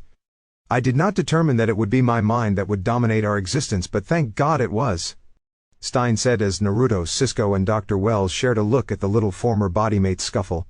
I could feel your fear and panic, emotions that likely would have gotten us killed in that state. You kept me buried down, you kept me from her, Ronnie said, which is likely why she's still alive, Stein replied. Now I believe you and I have spent quite enough time together. Yeah, Ronnie agreed. I would like to go home to see my wife, Stein told them. I'm ready when you are, Professor, Naruto replied. Thank you, Stein said. He and Ronnie parted on manageable terms, but both were ready to resume their old lives. Naruto took Professor Stein back to his home, and he was excited to see his wife in the flesh again when he stopped at the door. Oh, wait, what should I say? You're not gonna have to say anything, Naruto assured him when the door opened, and Clarissa saw her husband. Oh, Clarissa, I'm so sorry I put you through this, Stein told her. She kissed and held him close. Just happy to have him back. Naruto smiled at the little scene as Clarissa mouthed thank you to him. Oh, Naruto. Naruto, I know that you know from experience that I can be a bit difficult, but thank you for bringing me back. I'll never be able to repay you. Don't mention it, Professor Stein, I'll see you soon. Naruto bid him farewell and super sped away. While Naruto dealt with that, Barry went to CCPD to finish up on some work. He walked into his lab to see Joe watching the news on the TV. Hey, I left you 3 messages. Yeah, sorry about that, things have been kind of hectic, Barry replied. You mean with the lack of communication, or that new hole out in the Badlands? Joe asked. We're all fine, thanks, Barry told him. I wasn't calling about the explosion, I have to show you something, Joe said, and the two took a drive to Barry's old childhood home. They walked into the house and Barry froze a bit. Being back after all these years, being back at your old childhood home, should fill you with feelings of nostalgia and fond memories, but for Barry, it was the opposite. It was the place where his mother was killed and his father was sent to prison. It was where his life was set on a different path. It's smaller than I remember, he said. Yeah, it's because you're bigger. Have you been in here? Joe asked, walking into the house, and Barry followed him. I mean, recently. No, I haven't been in this house since that night, Barry replied, and saw Joe stop at some kind of machine and saw a mirror attached to it. Bar? This mirror, you remember it? He asked as Barry walked over and looked at it. Yeah, it belonged to my grandma. How is it still here? He wondered. Just be glad it is. Look, I don't fully know how Cisco did it, but… Did what, Joe? What are we doing here? Barry asked. Joe motioned Barry to step to the side as he turned on the device, and it projected a hologram that depicted the event 15 years ago, when his mother was attacked by the Reverse Flash. You can definitely see 2 very fast people fighting around your mother, Joe said, pointing to the stilled images of red and yellow blurs. 2 speedsters. Barry said. You see that? Joe pointed to the red projection on the wall. The blood? Barry asked. Cisco and I had the DNA tested. It's yours. Joe told him, but Barry shook his head. No, it's not. That's impossible. I wasn't even downstairs yet. Barry replied. No, Barry, not that you. This you, Joe corrected him. Cisco had the sample analyzed. The proteins in the blood were that of an adult, not a child. But that means, the second speedster, the one trying to stop the man in yellow, is the Flash. That's me, Barry said. Line break XX. Barry and Joe went to Star Labs to talk to Naruto and Dr. Wells and told them of their discovery. Apparently, older Barry time traveled back 15 years ago to fight the Reverse Flash and try to save his mother. Barry, Naruto, Cisco, Dr. Wells, and Joe were in one of the labs to discuss the new evidence and figure out how and if it was really possible. Time travel, Dr. Wells said in wonder. I'm sorry, but even with my advancing brain, time travel seems crazy, Naruto said, thinking that even with everything they've seen and done that time travel seemed ridiculous. I get that what Barry, Linda, and I can do is crazy, but breaking the sound barrier in our sneakers and shooting pure light from your hands is nothing compared to being able to travel through time. If anything, time travel seems impossible. Arthur C. Clarke's second law states that the only way of discovering the limits of the possible is to venture a little way past them into the impossible, Dr. Wells told him. Don't use Arthur C. Clarke to dissuade me, you know that works, Naruto joked. If the last 5 months have proven anything, it's that anything can exist, but to actually travel through time? Barry asked. Well, the greatest minds in human history put their collective genius toward solving that puzzle, Dr. Wells replied. So, is it possible? Joe asked. Yes, it's possible, Dr. Wells replied, and Joe went wide-eyed, not expecting that answer. But problematic. Assuming you could create the conditions necessary to take that journey, well, that journey would then be fraught with potential pitfalls. The Novikov principle of self-consistency, for example. Wait, the what now? Joe asked. If you travel back in time to change something, then you end up being the causal factor for that event, Barry told him, but Joe was still confused. It's a theory that suggests the past can't be altered by time travel, and anything you do to prevent something from happening only guarantees that it will happen, but it'll be your fault, Naruto added. Like Terminator. Cisco simplified it, and Joe understood what they meant. Or is time plastic? Is it mutable, whereby any changes to the continuum could create an alternate timeline? Dr. Wells said. Back to the Future, Cisco said. Oh, saw that one too, Joe replied. Doc Brown, tremendous picture, Dr. Wells added. Right, so what's the answer? Joe asked. I might be a clever guy, Joe, but if you're asking me to give you a working theory on how to travel through time, I'm afraid I just can't do that, Dr. Wells replied, so Joe looked at Naruto. Don't look at me. I may have a growing brain, but this is way out of my wheelhouse, Naruto told him. There is someone else you can talk to about this, Cisco suggested, pointing Barry and Naruto to a friend for help. Over at Central City Picture News, Iris was looking over Star Labs blueprints on the desk of her colleague Mason Bridge. Bridge walked over and held out a Danish, he asked. Why do you have a copy of the Star Labs particle accelerator? Do you even know anything about physics? Iris asked. Not a thing. Might as well be written in Dothraki, he told her, sitting down in his chair. So what more is there with the Star Labs story? The only new piece of information is the fact that Harrison Wells admitted that he was warned of a potential disaster, Iris said. Yeah, why do you think he did that? Mason asked. Because he's a good person, Iris replied. Is he? He asked again. Yes, he saved my friend's life. He was struck by lightning that night, and Dr. Wells and his team kept him alive, Iris said. So, your friend wouldn't have needed saving if Wells hadn't zapped him in the first place, he pointed out. It was an accident, Iris told him. What if it wasn't? Mason suggested. So you think Harrison Wells wanted the particle accelerator to explode? Why would he do that? She asked. I don't know what goes on inside that building, but I think you know some people who do, Mason said, holding up the Danish. So you think I would investigate my friends because you got me a Danish? She asked, thinking he was crazy. I think that you'll do it because you really want to know what goes on inside that building, Mason told her. Linda overheard the entire conversation and knew that Mason was going to keep digging into this and it could expose Naruto and Barry. She quickly sent him a text about what she overheard between the two. Naruto and Barry had arrived at Professor Stein's house when he got the text. Oh boy, that puts a wrinkle in our plans, Naruto said. What's wrong? Barry asked. You know Linda's co-worker Mason Bridge? He asked as Barry nodded. She said that Mason's been digging into Star Labs and thinks there's more going on there than what they were told. That puts us and the meta prison in danger. If the press finds out the truth, then we can kiss our secret identities goodbye and say hello to prison cells or science labs for the rest of our lives.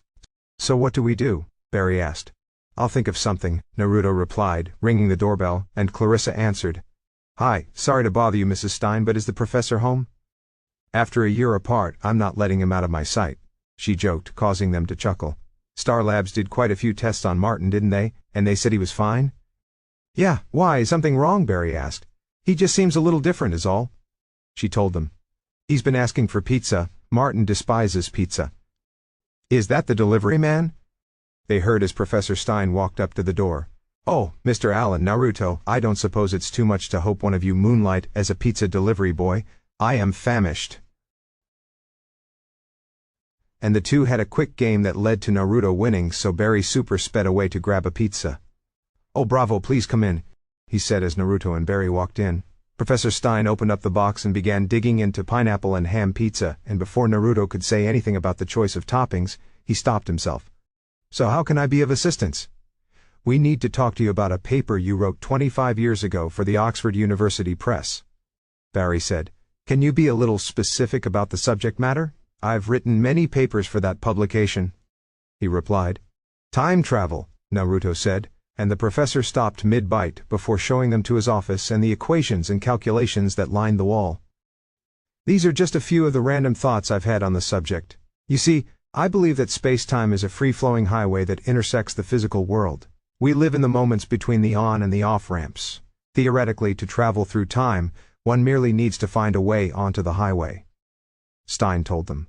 Okay, so you're saying that this is actually possible to travel through time? Barry asked. Undoubtedly, Stein replied with conviction. What about the past? Barry asked. Yes, my own personal choice would be the Chicago World's Fair 1893. I think Nikola Tesla and I would have some wonderful arguments. What about you? Would you be interested in taking a trip into history? Stein asked. I think that I already have, Barry replied, and Stein looked at him in confusion. Professor, 15 years ago my mom was murdered, and we recently discovered some evidence that I was there that night, and not just as a kid, but as an adult. Stein took a moment to process this new bit of information, and began to get excited. That must be a side effect of your incredible speed. In some future date you actually move so fast that the resulting kinetic energy buildup smashes a hole in the space-time continuum. Stein blurted out in excitement, but noticed Barry wasn't that pleased with the thought. You seem disappointed by the prospect. I mean, if I do somehow make it back there to that night, then it means that I didn't save her. My destiny is to fail, Barry said. Maybe not, Naruto said as Barry looked at him. Look, I'm still trying to process the entire idea of time travel, and how it's not just science fiction, but that doesn't mean you can't change what happened. I mean, taking the rules of all the science fiction I've read and watched growing up, just knowing the future can change it, so why can't we change what happened? Naruto proposes an excellent conundrum. Just because events played out in the past one way does not mean that the event is a closed loop and incapable of change. Now that you know what will happen, events may not play out the same way that led you traveling to the past in the first place, thereby changing your future and possibly changing the past, Stein told him. So, I could go back there and save my mother? Barry asked. I spent the last year being merged with a young man by an experiment of my own creation, and was saved by my former student who can break the sound barrier in his sneakers. Anything is possible, Mr. Allen. All that remains is for you to figure out how to change the events, Stein assured him, and Barry smiled at the prospect of saving his mother. First step in that would be to figure out how we actually travel to the past. Since we're not using a TARDIS or a nuclear-powered DeLorean, how fast would we need to get to travel through time? I mean, I'm thinking that Barry and I would need to travel at the speed of light to even consider something like this, unless there's something else at play beside just our speed, Naruto said. And there you postulate an excellent problem, Naruto. One that will require endless calculations and the greatest scientific minds to solve, Stein replied, going into full science mode, and they began going over ideas to figure out how to solve this issue of time travel. They worked on the problem for an hour, so the professor went to get a drink when he felt funny and dropped the glass on the floor. Professor! Naruto, Barry and Clarissa rushed over and saw Stein was shuddering like he was scared. What's wrong? I don't know, I feel terrified, my heart is racing, Stein said. I think Ronald is in trouble. How could you know that? Barry asked. Jitters, he needs help, go. Stein told them, so they rushed out of the house to see if he was right. They grabbed their suits and raced towards Jitters to see Ronnie surrounded by General Eiling and a squad of soldiers. Flash and Impulse quickly took care of the soldiers, disarming them and knocking them unconscious when Eiling took out a small glowing box and tossed it into the air. It shattered and released dozens of sharp needles that hovered in the air before turning right towards them. Impulse saw some trash can lids and used them as shields, covering him and the Flash so the needles hit the metal surface and not them. The Flash sucker punched Eiling across the face and knocked him out before grabbing Ronnie, and the two raced to Star Labs. Are you two all right? Dr. Wells asked. Yeah, we're fine. Nice quick thinking with the trash can's lid, Barry said as Naruto held them up. I worked with what I had, Naruto said, taking out of the needles and looked it over. Suffice it say that the mess with Firestorm isn't over yet. I'm so stupid. Jason Rush, the grad student who was helping Professor Stein with his Firestorm, he said that the army took all of Professor Stein's material when he disappeared. I should have known it was General Eiling. Caitlin said. Not your fault. He still thinks you hold the keys to the ultimate human weapon, both of you, Dr. Wells said to Ronnie. Okay. I'm gonna go get the professor and Clarissa and bring them both here. It's not going to be safe with Eiling after him. Naruto said. Stein's fine, Ronnie told him. How do you know? Cisco asked. He's right there, Ronnie said as they all turned to see the professor standing there by the doorway. I don't think Mr. Raymond and I are as distinctive as we had hoped, he said. They took the two to one of the labs to run some tests on what was going on, and some brain scans showed that their brainwaves were synced up while Naruto went to check on something. I'm still inside Ronald, Stein said. There has to be a better way to phrase that, Cisco said, and Barry chuckled. Beta, alpha, theta, delta, all your brainwaves are perfectly in sync. The chances of that are next to impossible, Caitlin said. Impossible is just another Tuesday for us, remember? Barry pointed out. Yeah, but this is like some Twilight Zone level stuff, and I say that knowing full well that we have a guy locked up in our basement who can turn himself into poison gas, Cisco said. Wait, really? Ronnie asked. Dude, that was like week 3, Cisco replied. Look, if this Eiling is as dangerous as you say, then I need to warn Clarissa, Professor Stein said, getting up from the chair when Naruto walked in. Don't worry, Professor, she's already someplace safe. I'm having her stay at the shelter where I live. She's completely safe and Tsunade and Shizune are going to look after her along with Linda, Naruto assured him. She's completely safe, but I think there's some information you should know. Naruto pressed a few buttons on the tablet so the information was mirrored onto the monitors. The data he showed was the scans and data on Ronnie and Professor Stein. I did a little digging, and I think I might have found something interesting. Naruto brought up Ronnie's scans and showed his DNA, which had an anomaly in the genes. I did some research, and while I'm not as skilled as Caitlin is in biomechanics, I saw that Ronnie underwent some minor gene rearrangement mutation, probably from his exposure to all that dark matter from the particle accelerator. So, I'm a meta? Ronnie asked as Naruto nodded. Join the club, Naruto replied. But from what I can tell, no other symptoms appear to present, but I did manage to isolate a genome I think is the genetic cause for meta powers, a metagene if you're so inclined to call it. Oh, nice name, Cisco said. So, the same gene that changed in Ronnie is in all the other metas who were affected by the accelerator? Barry asked. Yeah, I only had time to run it across the known meta DNA we have, being us and the people we have locked up, and the genome is there, so I identified the underlying cause for meta powers. But that's not why I brought this up, Naruto said, switching to Professor Stein's scans to show unusual molecular activity. Dear God, Stein said, looking at what was happening to his body. Firestorm is still active and inside your body, Naruto said. When the particle accelerator exploded, the dark matter that collided with the Firestorm matrix latched onto the closest living vessel, which was the professor. As a result, it's altered the molecular activity of his body. All those highly reactive molecules needed something to bond with in order to stabilize, or else the professor would have gone nuclear that night. And that's where I came in, Ronnie said. Exactly. You essentially acted as a grounding mechanism for Firestorm and allowed it to stabilize, and the reaction merged the two of you together into one. Even though we managed to separate the two of you, Firestorm is still alive in a sense. It's just been split into its two equal parts, Naruto told them. Would that explain why the professor knew Ronnie was in danger, and how Ronnie the professor was here? Caitlin asked. Probably.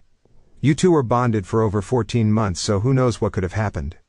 Even if we separated you two, both of you are important parts of Firestorm, so maybe it's a defense mechanism between the two components to ensure its survival. A mental link of sorts. Naruto said. I'll have to run some more tests to be sure. For now we relax and stay out of trouble. Barry took Ronnie and Caitlin to Joe's while the professor stayed at Star Labs with Naruto and Cisco. Dr. Wells wasn't anywhere to be seen and he had actually left to go see General Eiling without telling the others. He was escorted into the secret military base that Eiling was using for his own little private science experiment, which didn't have the approval of Army higher-ups. They were blissfully unaware of what was happened, and if they were, then Eiling could kiss his entire career goodbye. Dr. Wells strolled into Eiling's office to see him holding an ice pack to his check and signing documents at his desk, most likely more approvals for illegal tests. Harrison. Wade, Wells replied back. I had a feeling you would be wheeling by. Tell me, you proud of your little protege getting the drop on us? Eiling asked while Harrison didn't visibly react. What, did you think that just because Impulse wears a mask that it can cover up that spiky hair of his? I'd recognize it anywhere. You here to hand him over so he can put his mind to work that actually matters? You know I would never allow that. Naruto would never work for you, Wells told him. Well, soon enough I won't give him a choice. Eiling replied. If you want to save your little protege, then get me what I want.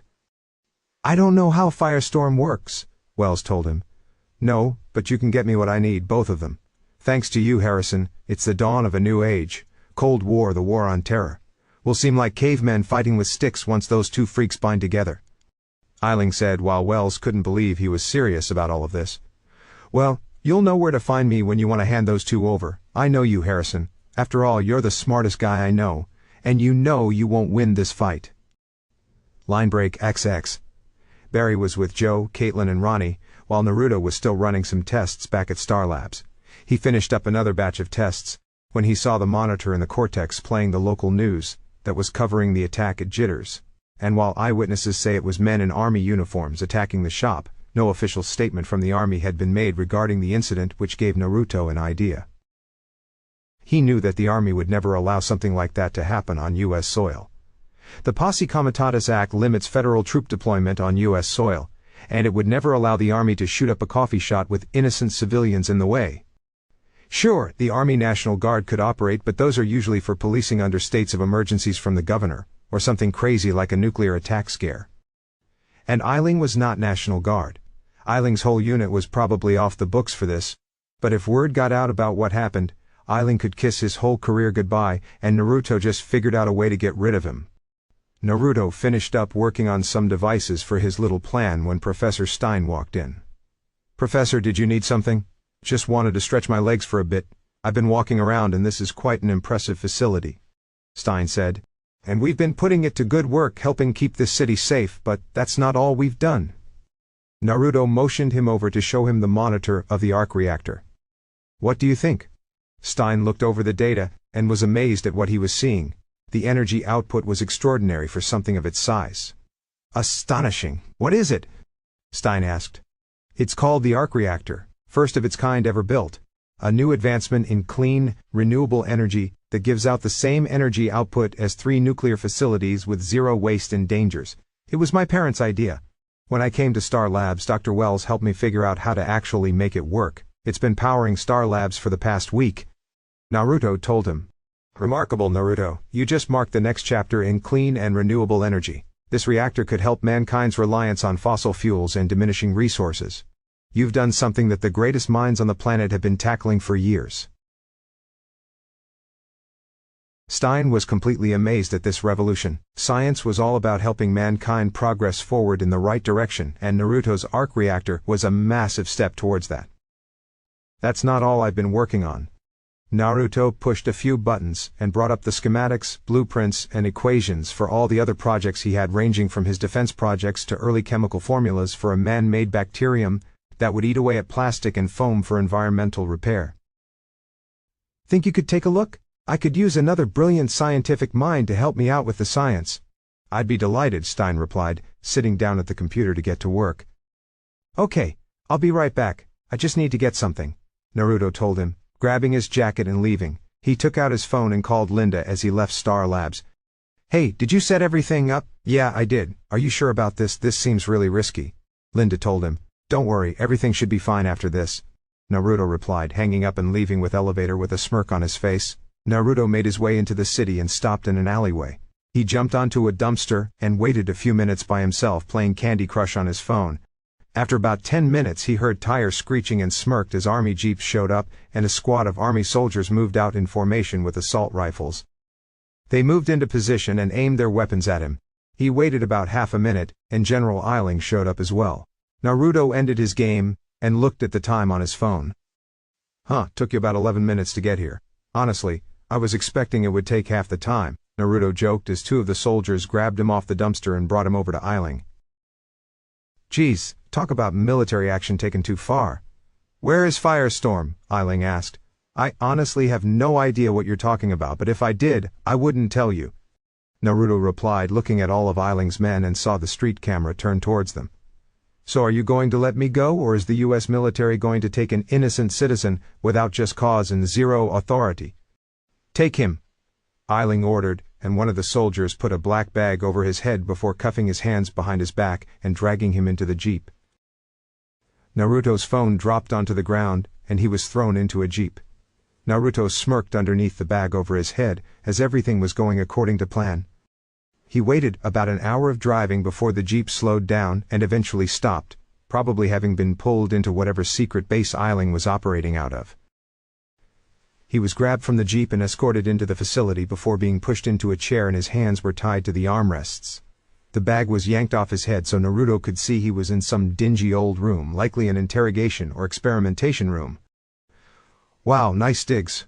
What, rooms at the Bates Hotel weren't available? Naruto joked. You know, I figured someone like you who has his head so far up his ass that he can see his colon has got to worry a tiny bit about all the noise you made in the city. The public knows only what we see fit to tell them, Eiling informed him. Wow, way to earn the public's trust, Naruto replied. You know you're going to be in hot water for the way you ordered your men in the city. Last I checked, the Posse Comitatus Act pretty much forbids the army to operate on U.S. soil like you do, and once word gets out you can say hello to a military court-martial. What Uncle Sam doesn't know, the better for the rest of the country. There are a lot of things that we do that we don't report, Eiling said. That the army does, or just you? Naruto asked. Look, not that I don't mind the wonderful accommodations you've put me in, but are you going to let me go anytime soon? You have no reason told me. Don't I? Eiling asked, smirking while Naruto was as calm as can be. You know, your mentor came by to try and keep you all safe, especially you, and I was fully prepared to do so in exchange for one thing, Firestorm, or as they are now known as Martin Stein and Ronald Raymond. Even if I knew anything about that, I don't plan on telling you anything, Naruto replied. Well, you can either give me what I want and give me Firestorm, or I can reorganize my efforts into a new project, super soldiers with super speed such as yours. Eiling told him, which made Naruto raise an eyebrow. I recognize that spiky blonde hair anywhere. Now that I have you, I'm thinking I can shift my focus from soldiers who can control fire to soldiers who can break the sound barrier in their boots. That would be an amazing achievement, but I highly doubt that you'll be able to do that, Naruto told him. I wouldn't too sure about that. When I get my sights on something, I never stop. Eiling informed him. I'm not doubting your perseverance or your craziness. I'm doubting your skills in science and to that extent the people you have under your employ. Naruto joked. There's no chance any of those hacks could even come close to replicating what I can do. You may be right. If your genetics are anything to go by, your intelligence should eclipse all my scientists, so why not put it to good use? With your mind you could be using it to do great things for your country. Eiling told him. You're right. I do want to use my mind to help this country, but not with war, Naruto replied, and quite frankly, if I wanted to work with you, I might as well sell my soul to the devil. You don't know where the line is. There is no line. I'm disappointed, but it was to be expected. I guess we're gonna have to do it the hard way. Eiling nodded to one of his men. WHP opened the door to the room, and two men and a woman in suits walked in. The woman unfolded a large baton that had a taser on the end. Do your worst, asshole, Naruto taunted him. I will. Last time I did this was to a gorilla, Eiling said as the woman shocked him, causing Naruto to scream. While Naruto was being tortured by Eiling, Dr. Wells strolled into the lab expecting to see Naruto but saw Professor Stein. Professor, where's Naruto? He stepped out for a bit, said he needed to get something. Stein replied, looking at some calculations on a tablet. I must say that your protege has come a long way since my classroom. That he has. He is also gifted with youth, so he may very well eclipse both of us in the near future, Dr. Wells commented. Dr. Wells! They heard as Cisco rushed into the cortex. We got a problem. What is it, Cisco? He asked. Cisco rushed over to the monitors to bring up CCTV footage and showed them Naruto being taken away by the army. Dear God, Stein said in horror. Dr. Wells looked at the screen in horror and anger at the sight of the army men dragging Naruto away, putting a bag on his head and throwing him into the jeep. His fist tightened, and he almost stood up in anger but stopped himself before turning to Cisco. When was this taken? About half an hour ago. I tried contacting Naruto, but when he didn't answer I tracked his phone and it was in that alley. I backed up CCTV footage and found that. Cisco told them. Cisco, contact Barry, Caitlin, Ronnie and Linda, and have them come to Star Labs now, Dr. Wells ordered, and Cisco got to work.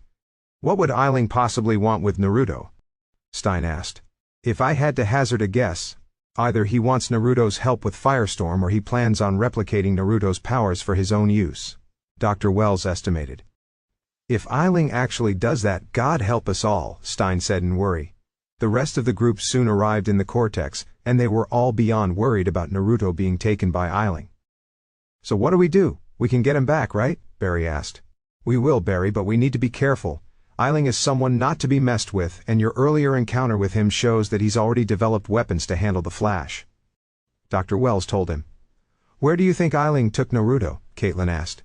I imagine some off-the-books military research facility, Dr. Wells replied. We need to get him back, Cisco said. I'm more surprised that they even took him. Why didn't he just fight or get out of there before they showed up? Ronnie pointed out, which was a valid question when Dr. Wells noticed Linda wasn't over-distraught or in a crying mess like he figured she would be if Naruto was taken. She was too busy doing something on her phone. Miss Park, is everything all right? Dr. Wells asked as the others looked at her, and she looked like a deer in headlights. I'd imagine the news of Naruto being taken would come as more of a shock to you unless something else is going on. What do you mean? Barry asked. Naruto said that you probably would figure it out soon, Linda said, causing Dr. Wells to sigh in both exhaustion and annoyance. What's going on? Caitlin asked. Naruto wasn't taken by Eiling, he went willingly, in which I can only assume as some kind of ridiculous plan to handle the situation, Dr. Wells told them. Is he insane? He does know how dangerous Eiling is. Why would he do that? Barry asked Linda. Don't look at me. I tried to talk him out of it, but once Naruto sets his mind to something, you can't stop him. He told me that the only way to actually get Eiling out of Central City for good, and to keep him away from Professor Stein and Ronnie, would be if the Armed Services Committee and the Army top brass find out what he's done, Linda told them. And how can we do that? Stein asked. Well, I'm currently in the process of that. Naruto gave me a code to get a copy of the CCTV footage from Jitters. Eiling thinks his men deleted the footage, but I got it.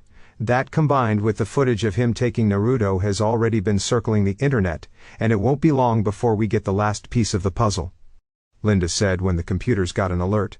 And there is it. Cisco sat at the computer and opened up the alert to see some kind of remote link connect to the Star Labs servers and download some data from a remote position. Something's connected to the Star Labs server and is uploading a lot of information. Cisco opened up the files and saw they were classified military documents.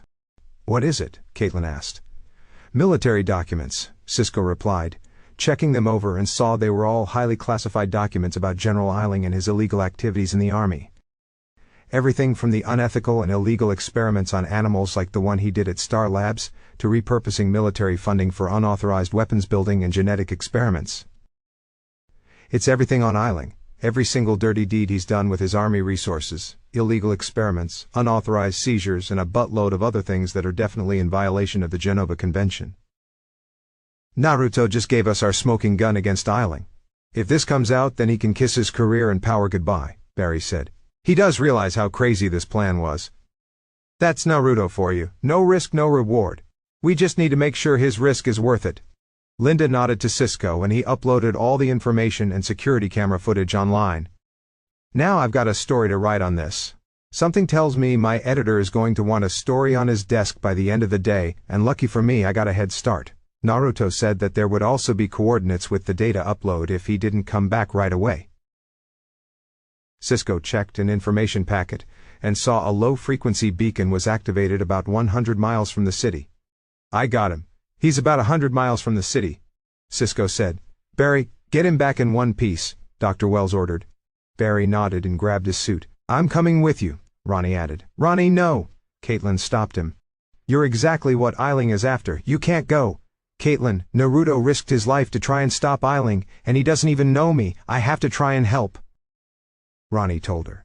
No, she's right, Ronnie. Besides, there are going to be a bunch of soldiers there and you don't have powers. Barry told him. No, he doesn't, but with me he does. Stein stepped forward, which Drew, confused, looked from all of them. While I've been here at Star Labs, I've looked over Naruto's notes and data on Firestorm, and every single conclusion he came up with points to an eventual re-emergence for both halves of Firestorm. Caitlin, look, Barry was right. The world is different now. I thought we could get away, start a new life, a normal life together, but there is no normal life for us. You will always risk your life to try and help people, and I will always be the guy that runs into that pipeline for you. I need to help Barry get Naruto out of there and make sure he's safe. Ronnie told her. Cisco grabbed the quantum splicer from the workbench and handed it to him. The quantum splicer. It was used to separate you once, so maybe it could be of use to keep you, Cisco suggested. Thanks, Ronnie said as Caitlin gave him a kiss for good luck and in case something bad happened. Come back, all four of you, Caitlin said. Ronnie activated the quantum splicer and placed it on his heart, and just like last time the energy pads and sensors extended over his back and chest. Listen to me. The last time you two combined you both fought it. This time don't. Accept the change, accept the balance. Accept each other. Dr. Wells told them. Once more unto the breach, dear friend, Stein said, and Ronnie nodded. The two moved in close together and began to materialize as light and gas before merging into one like before. Ronnie was there with white eyes and his hands were on fire. Ronnie? Caitlin asked. I'm here, Kate, he replied. Can you hear me, Ronald? Stein asked inside of Ronnie's mind. Professor? He called out. It appears we merged properly on this attempt. Wells was right about balance and accepting. Now we have a comrade to rescue. Stein told him. Let's go, Firestorm said as Barry quickly suited up and the two left for the military base. Back with Naruto. Arr! Naruto shouted after being zapped for the 20th time in a row. The shocking soon stopped giving him a small reprieve from the pain. Even with his healing and super endurance it still hurt. Leave it to Eiling to have modified taser sticks for torture. Naruto took a few deep breaths to recover as Eiling got in his face. Well, well, you show remarkable grit for a scientist. Then again, I shouldn't expect any less. You would have turned into a fine soldier. Eiling commented. If that's all your flunkies got, then you need to hire new people, Naruto joked. Still cracking jokes? Don't worry, I'll drill those out of you just like I do with every new recruit to my battalion, Eiling said as Naruto chuckled. Unfortunately, you won't get the chance, Naruto told him when one of his scientists rushed into the room. Sir, you need to see this. He handed Eiling a tablet that was playing the local news. It showed Eiling that all of his military secrets had been exposed on the internet, including the footage of his attack on Jitters, and pretty much all his unethical and inhumane experiments. There was an immediate response from the army disavowing all of Eiling's actions as unauthorized, and that an investigation and action would be taken against him. Oh, is something wrong there, Eiling? Maybe a few secrets got out that you never wanted to? Naruto quipped. What did you do? Eiling asked. Did you really think that you stumbled onto me in that alley, and I wouldn't have a plan for all of this? I mean, you are talking to one of the world's greatest pranksters, and while I haven't pulled a prank in a long time doesn't mean I lost my touch, Naruto said with a smirk. The second you pulled me into your little secret base, I had a secret virus that began uploading into your entire system and mapped it completely. I call it Technovore, and built it with some help from a friend in Starling City with an affinity for hacking. It bypassed all your security protocols and downloaded every single little dirty secret you had and uploaded it to the internet. You've been hassling Dr. Wells, my friends, and you've evaded justice for too long. Now, you'll get it. Eiling seethed in anger and began ordering his men to dispose of all evidence. The split second Eiling turned away, Naruto vibrated the armrests he was handcuffed to and loosened a few screws. Eiling then turned back to Naruto and aimed his pistol at his head. Well, if the cat is out of the bag then I won't be needing you, Eiling said, ready to fire, but Naruto gave a harsh tug to the left armrest and broke it off the chair. He smacked Eiling in the face with it and kicked him away.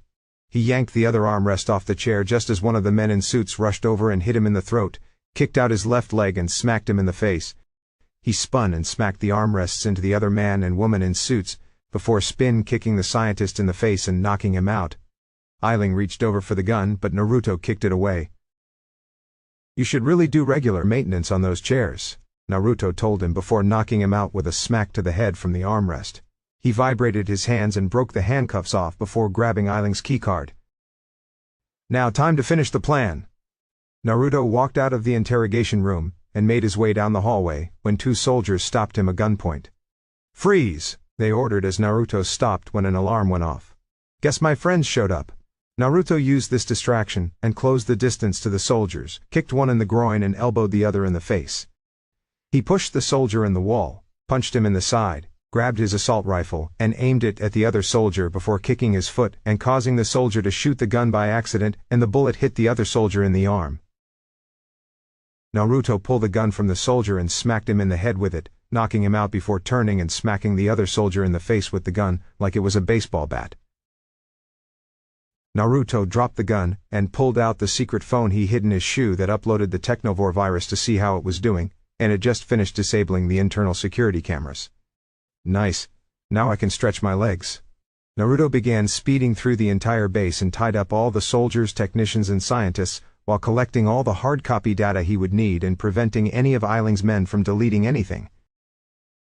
He then made his way into the main data room and used an access terminal to delete all information on metahumans, the Central City Speedsters, and Star Labs, while also deleting all weapon designs for metahuman containment. Once he was finished, Naruto strolled out of the base to see all the soldiers tied up or unconscious, and all their vehicles were reduced to smoking piles of metal and fire. He looked and saw Barry and Ronnie there. "Hey guys, what took you so long?" Naruto asked. "We were a bit busy with everything here. After your little Snowden moment, the soldiers didn't take too kindly to intruders." Barry told him. "Ronnie, is that you?" Naruto asked. "Both of us. We managed to work out the firestorm thing," Ronnie told him. "And just in time too. I must say we did a very good job," the professor told him. "Well, I got everything we needed and made sure Ailing has nothing on us. Let's get out of here," Naruto said as he and Barry super sped away while Ronnie flew. The rest of the team waited back in Star Labs for the others, when two whooshes of air appeared and Naruto and Barry were back. "Oh my God!" Linda rushed over and hugged him, glad he was okay. "Hey, I'm okay," Naruto assured her. Linda broke off the hug and then slugged him in the gut hard. "Don't ever come up with a stupid plan like that again," she told him as Naruto took a moment to catch his breath. "Of course, honey," Naruto replied. The others gave him a little space while Naruto took some breaths and made sure he didn't throw up. Once he saw Dr. Wells giving him his patented "you're in trouble" glare, he swallowed the lump in his throat and stood up. "Sorry for worrying you, Dr. Wells." "Are you all right?" he asked. "Yeah, I'm fine. A scrape or two, but I'm fine. Ailing didn't get anything from me," Naruto assured him. "I could care less about and more that you're safe. I'd caution you against doing something like that again, but knowing you, that's a tall order. I'm just glad you're okay." Dr. Wells smiled and shook his hand. "More than okay. We finally got one over on Ailing. Now Bet Sansusi and a lot of other people will get justice for what he's done," Naruto said before looking at Ronnie. "And it also means he won't after you two anymore. I wiped out any digital or hard copy trace of Firestorm. No one will be after you." "Thanks, Naruto," Ronnie said. "So it's nice to see that merging you two went better this time, but can you reverse it?" Linda asked. "I'm game if you are, Mr. Raymond," Stein said. "We could try," Ronnie said. Everyone took a few steps back as Ronnie took a deep breath and concentrated. He began glowing bright red like fire before he separated back into Ronnie Raymond and Professor Stein, with the quantum splicer dropping harmlessly to the ground. "I think we're getting the hang of this quite nicely," Stein said. Caitlin hugged Ronnie as the two lovers cherished in each other's embrace. "So, the question is, what do you plan to do now that Ailing is no longer after you?" Barry asked. "Get back to our lives, I believe, but before we can do that I think there is something we should do first," Stein said. "And what's that?" Cisco asked. "Gain a better mastery of our new powers. If this is going to be our new normal, then Ronald and I should be made aware of what it is exactly we can do," Stein said. "Lucky for you, you have all of Star Labs to help out," Naruto assured him. "And I'm grateful for that, Naruto, I truly am," Stein said with a smile. But if Ronald is all right with it, perhaps a quick trip to Pittsburgh first. Why, what's in Pittsburgh? Caitlin asked. An old colleague of mine by the name of Shiloh Norman. He specializes in quantum nuclear energy and helped me on Project Firestorm. He might be able to give us a better understanding of our powers and master them. Once we do that, we'll return to Star Labs. Stein suggested. I reckon it won't be longer than a few weeks at most. Ronnie took a moment to look at Caitlin, and then at Stein. Not to worry, Dr. Snow, I assure you we will return. Stein assured her. Okay, Ronnie said before looking at Caitlin. I know, you'll be back, Caitlin said, giving him another kiss. Well, how about you leave tomorrow and tonight we celebrate with dinner? Naruto suggested. Sounds good to me. Professor? Ronnie asked. Why not? We shall, as the kids say, party like it's 1969. I'll get Clarissa, Stein said, as he left with Barry to get her.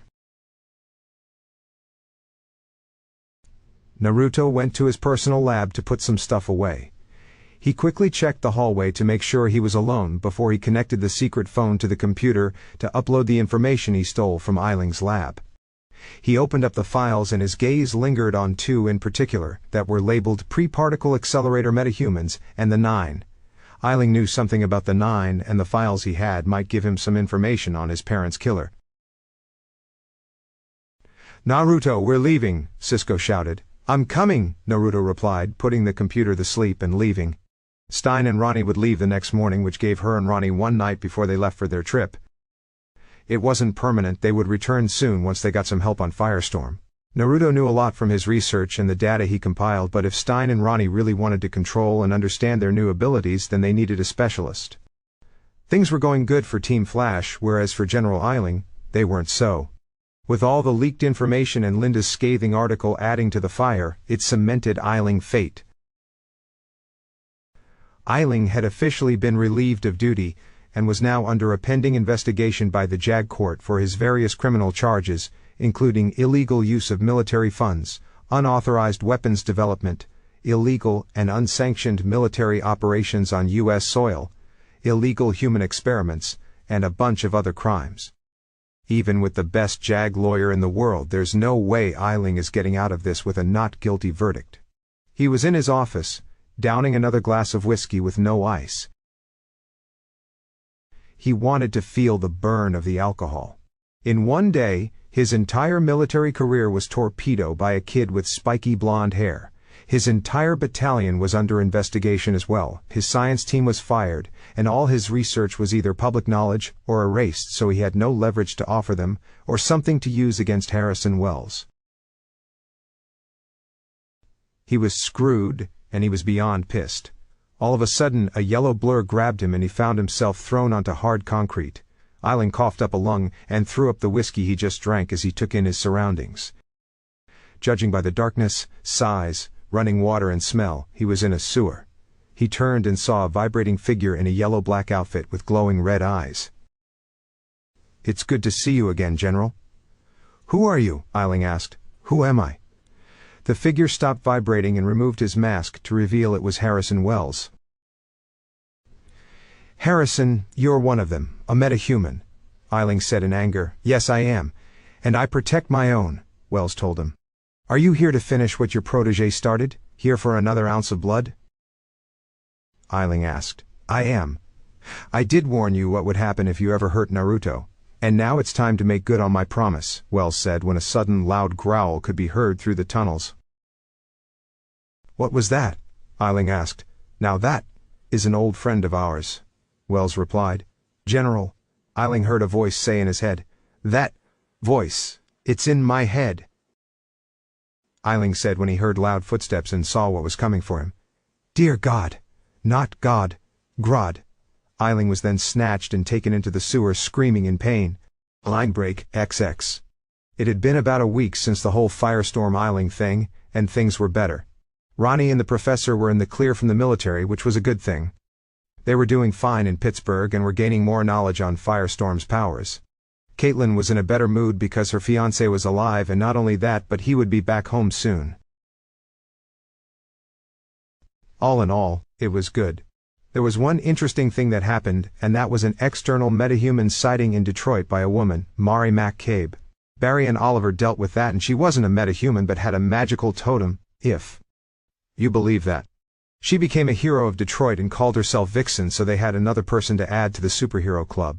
Naruto didn't go because he told them he was busy with work, and that having another speedster there seemed like overkill. In truth, he was busy looking over all of Eiling's files, especially the ones on pre-particle accelerator metahumans and the Nine. Eiling's file on the Nine wasn't that extensive, but it had more information than what he was able to dig up on his own. According to military intelligence, the Nine were a secret group of criminals that controlled other groups around the world. They showed up about maybe 40 years ago, and quickly built up power to control various criminal organizations around the world. Asia, Europe, South America, they had their hands in everything. Eiling's filing suggested that they had men and resources inside the Yakuza, Triad, cartels, Bratva, and Mafia all over the world. Granted, none of this was substantiated or proven with actual evidence, because the Nine supposedly controlled everything from the shadows, and no one knew anything. It honestly made them sound like the boogeymen, but could this even be possible? That was all that was in the file on the Nine, but there a note that read, ASA Freeland vaccine trials. That led him to the file on pre-particle accelerator metahumans. According to Eiling's research, the ASA, or American Security Agency, was a U.S. government organization that supervised internal security measures for the country, but officially was shut down after numerous claims of corruption and illegal activities. Eiling took some of their files and they had information on people with abilities, indicating that there were metahumans before the particle accelerator explosion, which he thought was impossible. According to Eiling's personal notes, he suspected that the reason the Nine were able to control over so many criminal organizations was that they had a mole in the ASA and took whatever information they had, and gave themselves metahuman powers. Metahuman supervillains who controlled the deadliest criminal organizations around the world. That doesn't sound good. Something interesting in Eiling's files. Naruto jumped out of his skin at the sudden voice. He turned to see Dr. Wells by the doorway and breathed a sigh of relief. Jesus Christ, Dr. Wells! Naruto pat his heart to try and calm him down. You're gonna give someone a heart attack one day if you keep doing that. My apologizes. Dr. Wells entered the room and saw it was littered with calculation sheets and schematic designs for new technology, but the thing that caught his attention was on the far wall. It was a murder board set up about his parents' murder by Mizuki. All relevant information, persons of interest, and suspects were littered on the board with strings tied to each to try and make some sense of it. I see you've taken to the lab as your own. Well, I need some place to work, Naruto told him. Of course, Dr. Wells replied. You've been keeping yourself very busy the past week. Well, between working and checking on the arc reactor, even with my super speed, it takes up some time, Naruto told him. And checking on Eiling's files you stole from the military base? Dr. Wells asked. Just wanted to see what else he had hidden, and it's a lot, Naruto said, exhaling in both exhaustion and frustration. But no answers to the questions you've had. Dr. Wells said as Naruto nodded. Yeah, Eiling had a file on the Nine, but it was nothing but rumors, theories, and unsubstantiated ideas. It was no help, but he did have a file on metahumans who he thinks predate the particle accelerator explosion. Naruto told him, showing him the file. Really? Dr. Wells asked, curious but hiding the fact that he knew all of this. Yeah, something about the ASA and the Nine possibly being metahumans. Do you think it's possible? I mean, we found out that my dad had a file on me and I had metahuman DNA before the particle accelerator. Naruto suggested. It's a possibility. If I've learned anything the past year with you and Mr. Allen is that the anything can be possible, but we'll need to tread carefully with this new information. You might have taken care of Eiling, but more people like him will arise so long as metahumans exist, and it won't be long before they set their sights on Central City. Dr. Wells told him. Roger that, Naruto said, saving all his files to a special encrypted server for safekeeping. So, is there anything else you need? I figured you didn't come here just to talk about this. You're right. Given all the work you've done with the arc reactor and what you plan on doing in the future, I think it's time to announce Star Labs' re-emergence to the world, Dr. Wells announced. Everything you've been designing is perfect for a press conference to announce Naruto Namikaze joining Star Labs and helping to usher in a new evolution in technology for the world. I've already set up a small press conference outside of Star Labs for next Monday. Are you sure that's a good idea, Dr. Wells? I mean, considering the sort of illegal crime-stopping activities that we do here, is drawing attention to ourselves the best plan? Naruto asked. True, it would draw attention, but it's the kind of attention we need to keep people from figuring out what we're doing here.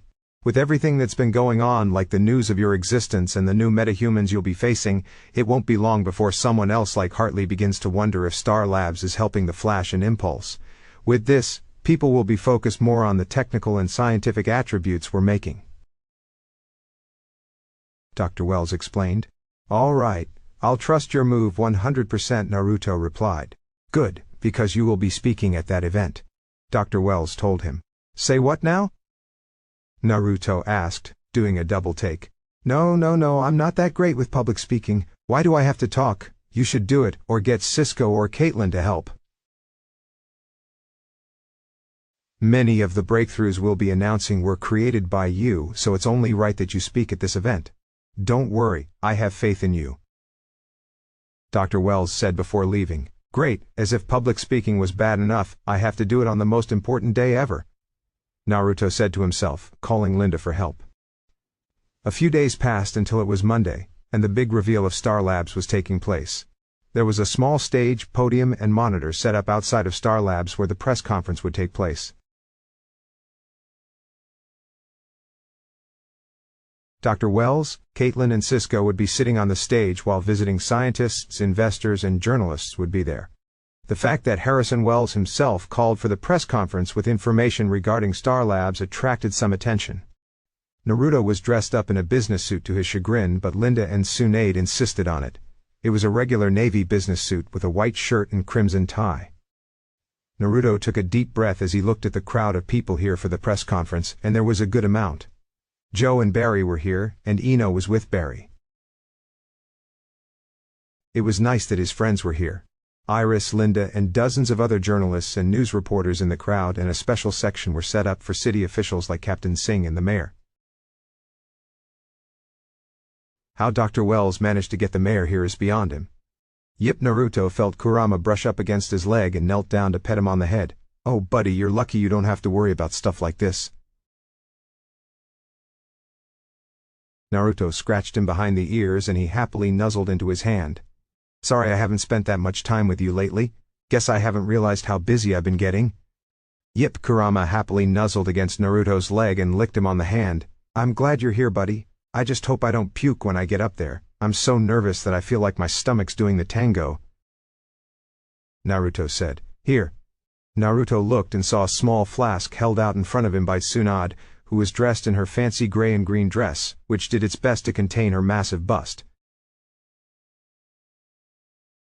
Next to her was Shizune, who was dressed in a nice black business suit, and Tonton, who had on a cute tiny business jacket for his size. You can't get drunk, so maybe the booze can at least calm you. Thanks. Naruto took the flask and downed the whole thing in a few seconds. No, it doesn't work. You didn't have to drink the whole thing. Tsunade took the flask and put it in her purse. Don't worry, Naruto, you're gonna do great, Shizune assured him. All the kids from the shelter are here to wish you good luck. Naruto smiled at all the kids who were attending the event, and they all waved at him. Cisco and Caitlin were keeping them company for the time being until the conference started. You can do this, you know science better than anyone, Tsunade assured him. Yeah, sure, but I'm not the best with public speaking, Naruto told her. No one is, just imagine everyone in their underwear and it'll make you less nervous. Tsunade told him. Okay, right, that'll work, Naruto said, closing his eyes and imagining everyone naked, but it didn't work. It's not working. I'm even more nervous now. Zune and Kurama's sweat dropped in exhaustion at him. Only someone who can save the city from metahumans and build a device that will help the planet's reliance on fossil fuel would be afraid of public speaking.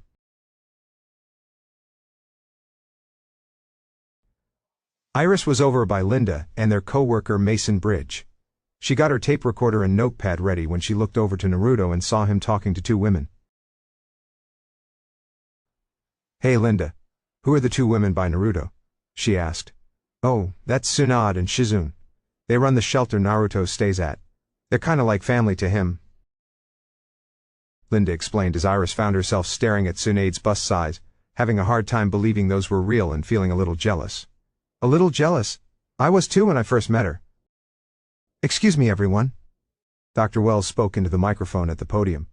Sorry for the wait, but I believe we can begin our press conference now. Everyone quieted down and stood at attention for the press conference. Tsunade, Shizune and Kurama walked over to the kids, while Naruto, Cisco, and Caitlin took their seats on stage. Thank you everyone for coming here. We're lucky enough that the weather is cooperating with us today on this momentous occasion. The last time I spoke in front of Star Labs, it was for a different occasion that seemed like a lifetime ago. This occasion, I assure you, is for different reason. The past year I've wondered what to do with the plans for the future of Star Labs and my own personal future. I'm glad to announce that today Star Labs is taking one step forward to helping people once again as we did before. For today's announcement, I would like to introduce the man who will be speaking to you about what we have to offer. Newly instated co-owner of Star Labs, Naruto Namikaze.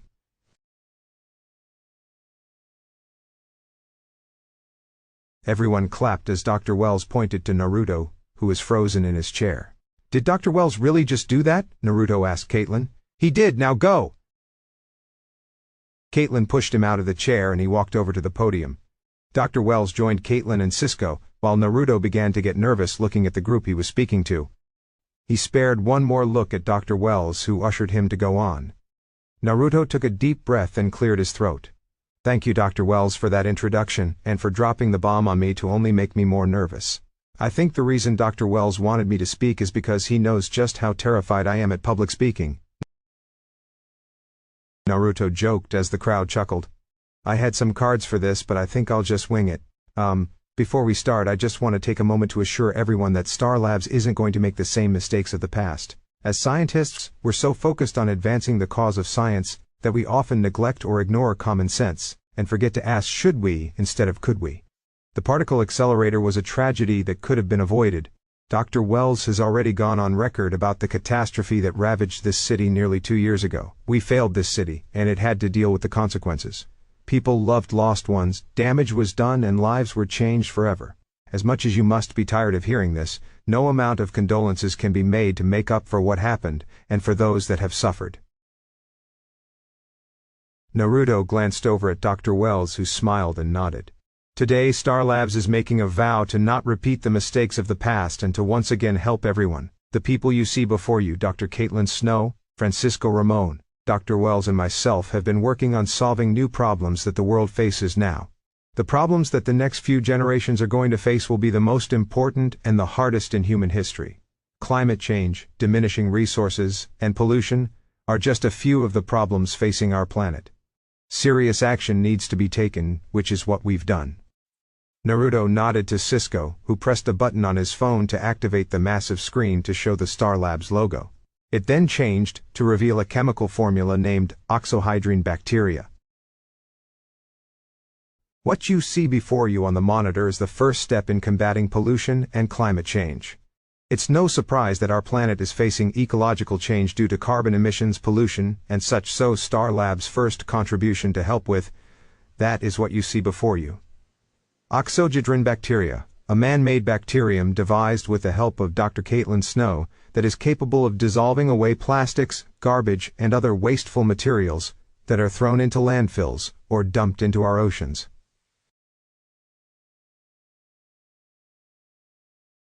Cisco changed to the next slide to show a video of the bacteria at work. The bacteria was applied to a small group of floating garbage in water, and to the crowd's amazement, it ate away at the garbage like they were being dissolved by acid and released a gas.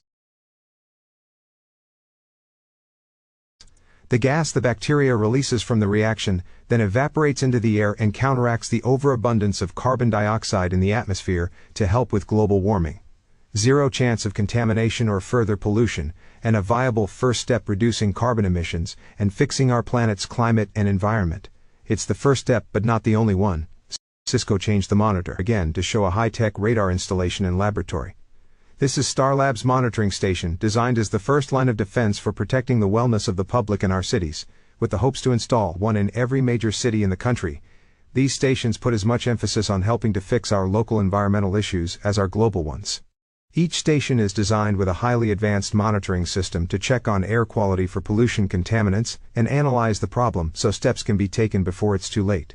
They can monitor city infrastructure to predict if a gas line needs repairing or analyze the local plant and wildlife to determine any issues that need to be addressed.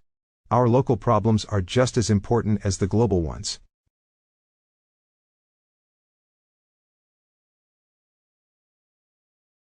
Naruto spoke as the reporters wrote down as fast as they could write, and the cameras recorded everything. But Star Labs isn't just dedicated to helping the environment because we plan to do a lot with defense projects as well. I've had the privilege of working alongside some of CCPD's finest, and have seen how dangerous their job can be.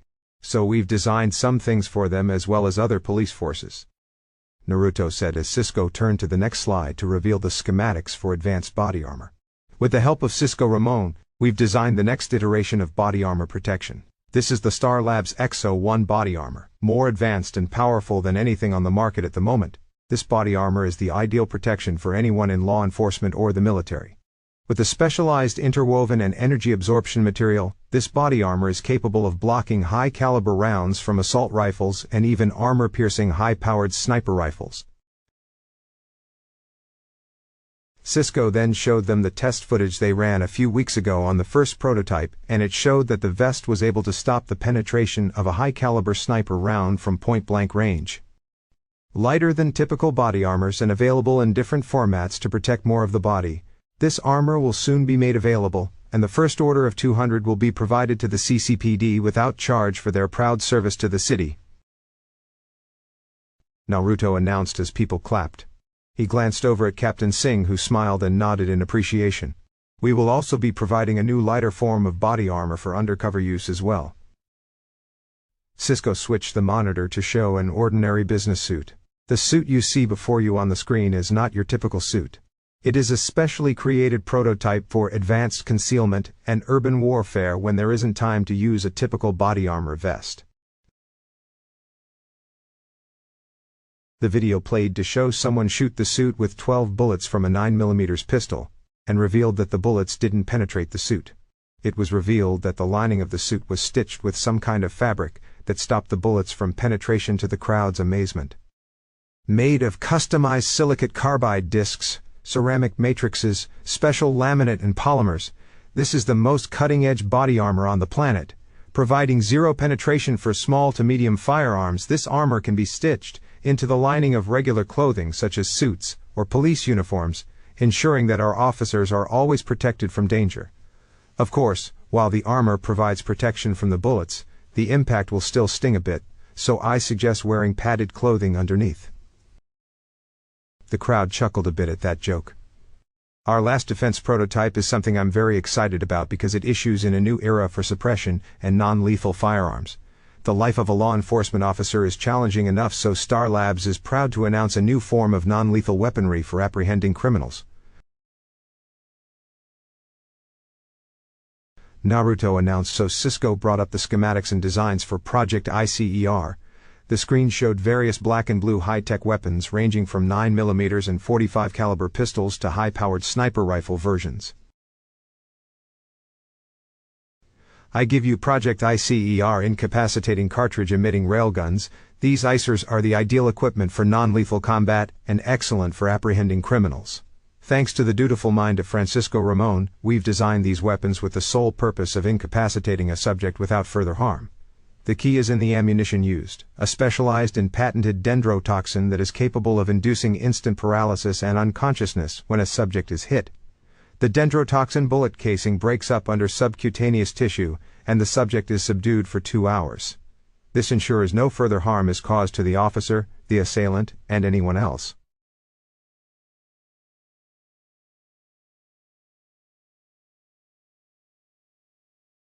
Naruto explained, as Joe and officers attending the event were intrigued with the weapons. I hope everything you've seen before you today shows that Star Labs is dedicating its time and effort into helping people. Now, before we leave it to questions, there is one more thing we're proud to show you. He nodded to Cisco, who brought up the next image, which was of live camera footage of the arc reactor inside Star Labs. The site you see before you is the next step in clean and renewable energy, the Star Labs arc reactor. It was designed by my parents, Minato Namikaze and Kushina Uzumaki, and together they wanted to create a power source that could help the world's reliance on fossil fuels and help the environment, and their hard work left behind a legacy that I wanted to see become a reality. With the help of my colleagues and friends at Star Labs and assistance from my good friend Barry Allen, we built the world's answer to new clean, renewable energy. The arc reactor you see before you uses a palladium plasma reaction to generate a cyclical high-density muon energy reaction within the reactor ring. This energy builds upon itself, ensuring that the arc reactor is able to generate more renewable energy than anything else on the planet. This got everyone's attention as Naruto's proclamation was grand, but seemed like a typical scientist boasting. I understand that this may seem like a typical scientist trying to boast, so I will provide you with specifics. Naruto said, so Cisco changed the monitor to show actual data and energy output from the reactor. The arc reactor is our solution to fixing the world's reliance on diminishing energy sources. Fossil fuels aren't unlimited, and within the next few decades, it's conceivable that we will diminish the planet's supply of natural gas, oil, and coal. Scientists and governments have been looking into other forms of energy to try and reduce the reliance on sources that we've relied on for so many years, and we've made much advancement in that area. Solar, hydro, geothermal, wind, and biomass energy are being used to offset the reliance on fossil fuels, but much more development is needed in these areas. Nuclear energy can be used to generate a large quantity of electricity, and can be safe and sustainable if under the right conditions, but carries with it a lot of risk and danger. If something were to happen to the reactor or an accident were to occur, then the consequences could be devastating. The Chernobyl disaster, 3 Mile Island accident, and the Fukushima Daiichi nuclear disaster are examples of what happens with nuclear energy if something goes wrong. This is where the arc reactor shines, as its design ensures no fallout, disaster, or harm would occur if a system or mechanical failure were to occur.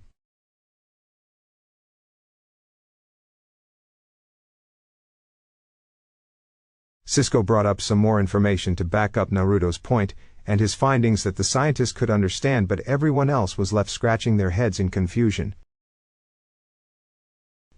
Essentially, if something were to happen to the reactor that caused a malfunction, or if it were to blow up, the only things that would happen would be a small explosion, and we would have wasted time and money in building said reactor. Naruto joked, which drew a few chuckles. All of that aside, the arc reactor is able to generate an enormous amount of energy unlike anything seen. An average nuclear power plant is able to generate up to 1,280,000 kilowatts-hours of energy. But considering energy consumption for the factory itself, the plant can provide energy to about 200,000 homes on a monthly basis. Granted, this number is a general estimate. That, along with next to zero carbon emissions, makes it a viable alternative to the dominant energy sources we have. The arc reactor on the screen can generate that same amount of energy at only 10% operating power. Naruto let that sink in as he heard some gasps and murmurs from the crowd. Yes, you heard correct. The reactor you see before you is currently built inside of Star Labs and has been operational for approximately. Naruto took a moment to look at his watch and take a pause for dramatic effect. 3 weeks, 2 days, 1 hour and 17 seconds. It's only been at 3% operating power, but it's been more than enough for all of Star Labs. We've been off the city's electrical grid for all that time with zero technical issue. The arc reactor is designed to output energy for use, but to also cycle and create new energy as well, making it the ideal renewable energy source. If the reactor is kept at optimal levels and cared for, then at 100% operating efficiency, this reactor will be able to provide enough energy to power all of Central City and its surrounding suburbs and boroughs for years, if not decades, with zero waste emission and damage to the environment. Pending political and logistical talks with the city council and leaders, Star Labs will be ready to provide clean, renewable, and cheaper energy to all of its citizens. It's a brave new legacy for Star Labs, and this is its start. Thank you. Everyone clapped and cheered as the presentation was over, and Naruto breathed a sigh of relief that he made it through the presentation without vomiting or making an idiot of himself. Dr. Wells, Caitlin, and Cisco applauding, and Barry and Joe cheered him on. Linda, Tsunade, and Shizune couldn't have been more proud of him. This was his big moment and he nailed it. Naruto gestured for Dr. Wells, Caitlin, and Cisco to join him by the podium so they could answer questions. "We have some time to take questions from the audience," Dr. Wells said as dozens of reporters raised their hands. He looked around and pointed at the closest one. "Mr. Namikaze, how soon do you plan on implementing your pollution-fighting bacteria to help the environment?" One of the reporters asked. "As soon as possible would be best, but given the amount of legal and logistical footprints we would need to go through to legally do that will take some time, but hopefully we can start with the pollution in Central City first," Naruto answered. "Next question," Dr. Wells called out and pointed to another reporter. "Dr. Wells, given everything that's happened with Star Labs, are you comfortable handing over half of your company to Naruto Namikaze?" One of the reporters asked. "Of course. I trust Naruto with my legacy and know that he will help push Star Labs into doing great things. Our presentation today shows that given all the projects were designed by him, Naruto has a brilliant mind and the fact that he doesn't have an advanced degree is just semantics," Dr. Wells stated. "Dr. Wells, after everything Star Labs has already done to this city, can we really take any word that this arc reactor does what it says it does?" Mason Bridge asked. "Of course, you have every right to be skeptical, given what has happened in the past, and it's more than understandable, and we're taking steps to show everyone that this is not the case," Dr. Wells replied. "And if I might add, Mr. Bridge, I understand that you'll want to spin this in a negative light for your article and try to paint all of Star Labs as dangerous in your slander piece. But I can assure you and everyone else that my parents' lifelong work into the arc reactor was carefully thought out and worked over for years. They were two of this planet's greatest minds, and we've reviewed and improved their work to build the reactor you saw today, and what it can do is nothing short of mind-blowing. We're providing the information on the arc reactor to the public as well as the Board of Safety Commission so that everyone can have peace of mind that the reactor is safe and does what we've said it will. You'll want to review that for your article. But given that it is advanced science, and you likely don't have more than high school science knowledge, you'll want some help with understanding it, Mr. Bridge," Naruto added, keeping a smile on his face while everyone chuckled at the little sting and shade sent his direction. Caitlin and Cisco hid their chuckles while Iris smiled at Mason being put a little in his place. "Oh, the shade thrown," Iris said to him. "Mr. Namikaze, do you have any plans to expand the building of these arc reactors to other cities and countries?" Another reporter asked. "That is the hope. Cheap renewable energy is something that all of mankind deserves, and given that Star Labs and myself have the patent and right to this technology, we plan to ensure that that is the case. We'll want to expand to every country available in the future, but the first step would be to see if we can get the reactor up and running for all of Central City first," Naruto replied. "And when do you plan to do that?" another reporter asked. "Once talks with the mayor, city leadership, and governor are done. We've already submitted a request for the Public Utility Commission for a certificate to offer electrical services, so once that is done, we'll be in talks with the city manager about setting energy rates and distributing the energy from the arc reactor to the rest of the city. Cisco and I have already designed and set up methods for distributing the electricity that comply with federal regulations."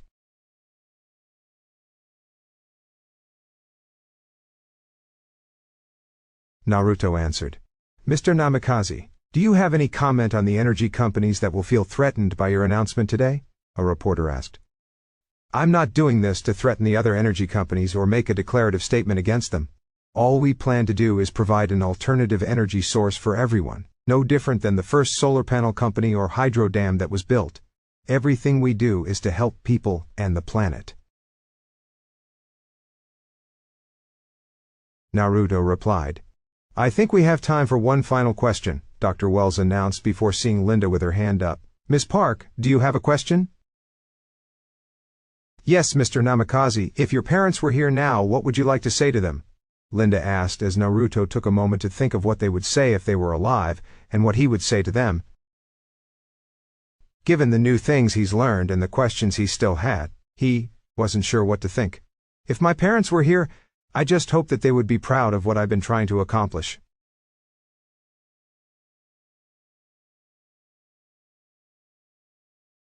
Naruto answered and Linda nodded, writing that down. Thank you everyone for attending today. Today is just the beginning of what I hope to be a long legacy. Everyone gave one more round of applause, as Naruto and the others stepped down from the stage while other reporters shouted questions and photographers took photos. Naruto stepped down from the stage and breathed out a giant sigh of relief, feeling the stress of speaking to the crowd leave his body, and he could finally relax. Dear God, I never want to do something like that again, Naruto said. Only someone like you could be nervous when speaking to a crowd yet be okay with going against someone like General Eiling.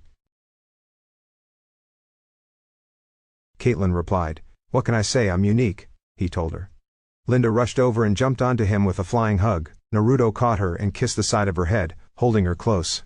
So how'd I do? You did great. Were you nervous because I couldn't tell? It was like you had been doing that for years.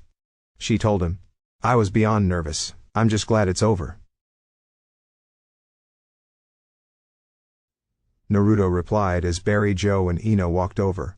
Nicely done there, Naruto. I can think of a lot of cops who are going to be happy if your body armor actually works. Joe told him. Joe, I'm offended. Everything I build works, Naruto replied, holding his hand over his heart in a mock joke that he was hurt. Don't worry. I'm willing to bet all of the money in the trust fund my parents left that the vests will work as I described them. All right, I'll take your word for it. I've known you long enough to know how weirdly lucky you are when it comes to bets and gambling, Joe said. Of course. How do you think I helped Tsunade with her gambling debts? Naruto asked. Tsunade, Shizune, Kurama and the kids walked over, and when Tsunade heard what Naruto said, she began pouting. 30 years of her life and all she's done is pile on debt, while one day at a casino and I wipe it clean for her. Oh, shut it, you brat! Tsunade huffed, which made everyone chuckle. Mr. Naruto! One of the kids walked over with a small notepad. Can I get an autograph? You don't need to ask me that, I'm more than happy to. Naruto replied with a smile, happily signing his name. He signed his name a few more times with the kids from the shelter who he loved like his own. Okay, now that the press conference is over and everything is set, tonight we celebrate, and to do that, everyone here is invited out to dinner, my treat. Sounds good to me, Cisco said. Dr. Wells? I suppose one night out won't kill me, Dr. Wells replied. Good, because everyone here, including you guys.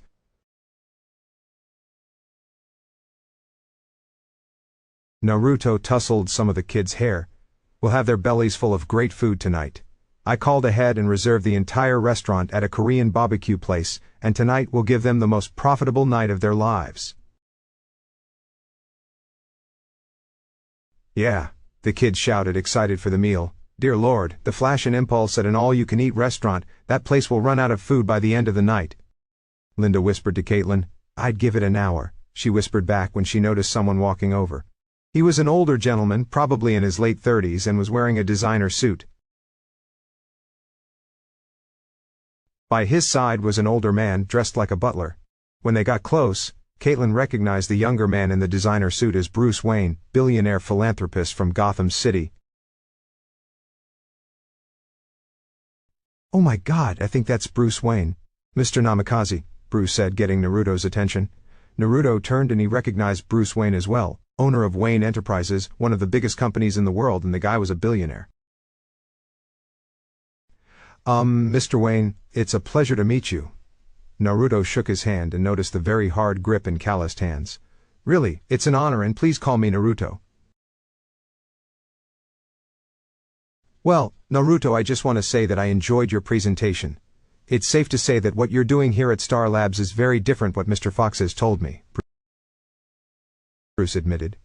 If it's at all possible, perhaps we can discuss a partnership and maybe setting up an arc reactor in Gotham City? Or at the very least get some of your pollution technology up and running for Gotham?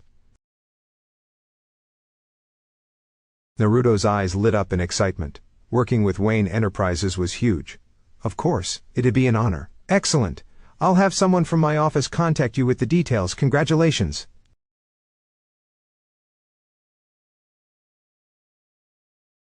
Bruce shook his hand and left with a smile.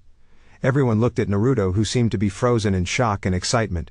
Holy crap, I just met Bruce Wayne and he wants to work with us. I can die happy now," Naruto said as Linda helped him move over to the car. New York City.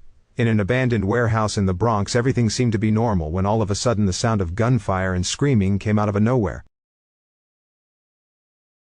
Whatever happened seemed to indicate that whatever group was doing the firing was also losing. Screams of pain and agony could be heard as the sound of gunfire diminished until there was no sound at all. Then a body was flung from a window and landed on the ground outside. Said body was a man of Japanese heritage who was dressed in typical gangster rags and had elaborate Japanese-inspired tattoos all over his body, showing that he clearly affiliated with the Yakuza. The tattoos signified how many victims they personally killed, and was a badge of honor for the organization.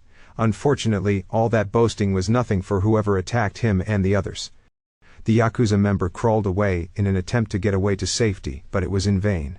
The sound of crunching glass against boots closed in, and he was soon turned over and grabbed by the neck. He was then lifted up into the air with his feet dangling off the ground, and got one last glimpse of his attacker. Said attacker was tall, about 6'3", and was wearing a black tactical combat uniform shirt and pants with matching combat boots. He had a dark red tactical vest over his shirt, lightweight metal mesh armor on his wrists and ankles, with metal handguard and gloves.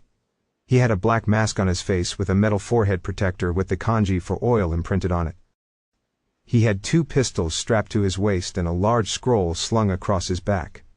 "Screw you," the Yakuza member said in Japanese. "No, screw you, now you're lucky because the rest of your little group is currently splattered all over the floor and walls of that warehouse. If you don't want to join them, then give me some useful information." The figure replied, speaking in Japanese as well, and sounded very threatening. "I'm not scared of you," the Yakuza replied, as his attacker reached behind him and touched the large scroll on his back. He grabbed the end of the scroll, rotated it 45 degrees clockwise, and a pop was heard showing that the scroll was actually a container that held weapons. He reached inside and pulled out a short-style Japanese wakizashi blade. The blade was dark green and handle was silver with kanji etchings on the metal that read, "The Great Toad Sage." "You will be," he warned him, and soon screams of pain could be heard blocks away. No later than 30 seconds after the screaming 4 police cruisers speed into the area with sirens ablaze. They swerved into the warehouse parking lot and got out of the car with their guns ready, only to see the aftermath of an attack: broken glass, spent bullet casings and blood. Some officers moved over to the warehouse and peeked inside to see a lot of bodies, while one officer rushed over to see one Yakuza enforcer on the ground, curled up in a ball. He was bloody and beaten, and looked like he was put through hell and traumatized. The officer quickly called in paramedics and additional officers to secure the area, along with an ESU squad. Unbeknownst to them, the mysterious attacker was crouched on the roof across the street before seemingly vanishing. Said attacker entered his safe house, which was set up with weapons, a powerful laptop, set up a secured server, and anything else someone on the run would need. He took his mask off to reveal his long spiky white hair, brown eyes and red tattoo lines down his face. He was around 60 years old but didn't look it, keeping himself in excellent shape, and whatever he was doing to his body and face was clearly working. He took off his scroll container and walked over to the computer to upload some information and track down another lead. He looked at the far wall to see a blurry image that had been digitally enhanced on a faraway figure. The picture was still a little blurry, but it was clear enough to make out one individual with long black hair, pale skin, and the faint glint of a yellow eye. The man began plotting a point and arranging a safe house for Starling City when a breaking news report came up. The news report was about the reveal of the new Star Labs co-owner, Naruto Namikaze, and his groundbreaking advancements in science, including the arc reactor. The man looked at the report and smiled before glancing over to the bed to see an old photo of him years ago with Minato Namikaze, Kushina Uzumaki, and an 11-year-old Naruto. "I suppose one quick trip to Central City might be in order," he said to himself. Line break XX. Naruto woke up with a delightful yawn as he sat up in bed.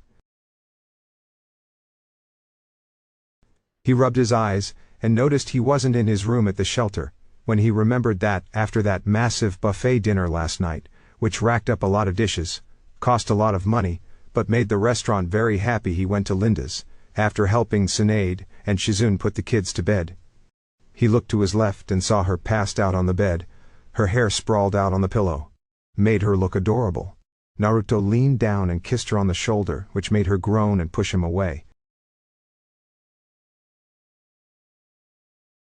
"No, Naruto, it hurts too much," Linda groaned, causing him to chuckle. "Never in my life have I envied your ability to not get drunk. Guess you can have too much of a good thing."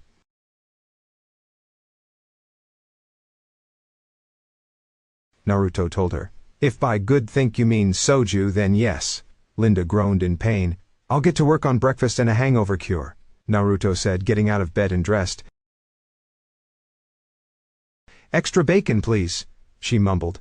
Naruto worked on breakfast and making Tsunade's hangover cure for Linda once she decided to get out of bed.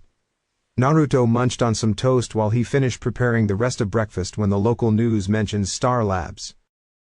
Naruto grabbed the remove and raised the volume so he could listen. And in local news, Star Labs' recent press conference and put the science world on its heels, as its new co-owner, Naruto Namikaze, has revealed the latest advancements in pollution reparation and defense technology. But the biggest wave comes in light of the reveal the new Star Labs arc reactor, the next generation in clean and renewable energy that seems to be working on the planet's reliance on fossil fuels and other forms of energy. At the press conference, Naruto Namikaze has gone on record to state that the arc reactor has enough energy to power all of Central City and its surrounding suburbs for decades, and while that may seem like an outlandish statement, it would appear to be correct. Documentation on the reactor has been made public, and statements from scientists at Hudson University, Central City University, and even far as MIT, have concluded that the arc reactor will do as its creator said it would. It would appear that the arc reactor might very well be the solution to the world's energy problems, and it all starts here in Central City.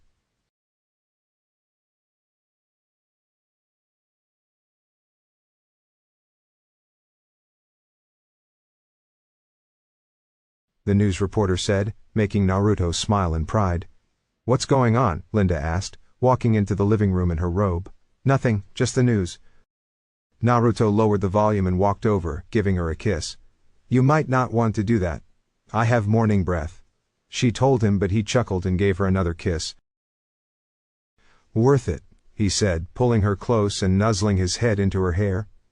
She pulled back and looked at him, combing her hands through her hair. "Only someone who loves you would risk a kiss with morning breath. Especially one after a night of Korean barbecue, beer and soju. Guess you do love me." Linda smiled as she kissed him. "Always." Naruto leaned down and kissed her neck, playfully biting at her skin and hitting a tender spot which made her moan. She moved her hands down to his abs and rubbed them over, but they were soon interrupted by Naruto's phone ringing. "Damn it." "It's okay, answer it. I'll be taking a shower." Linda walked over to the bathroom, dropping her robe in the hallway and giving him a wink. Naruto bit his lip before huffing and answering his phone. "Hello?" Naruto answered. "Naruto, it's Shizune. Can you come to the shelter right now? It's an emergency," she told him. "I'm on my way." Naruto set up on plate of breakfast for Linda, gobbling up some toast and super sped back to the shelter.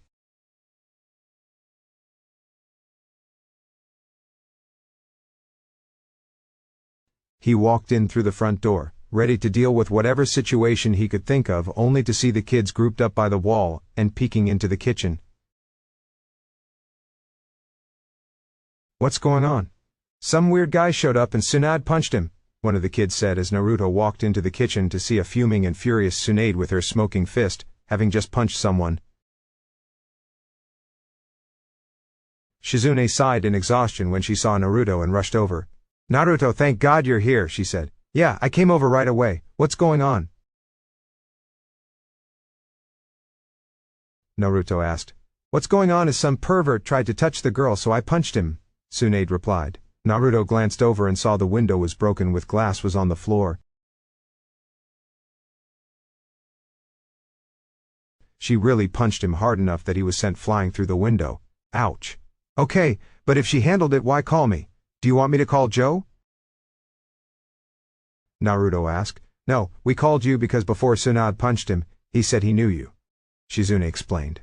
Naruto walked out the kitchen and out of the shelter with Shizune following him. He walked over and saw the broken window, so he followed the flight path of whoever was punched, and saw a pair of legs protruding from a bush.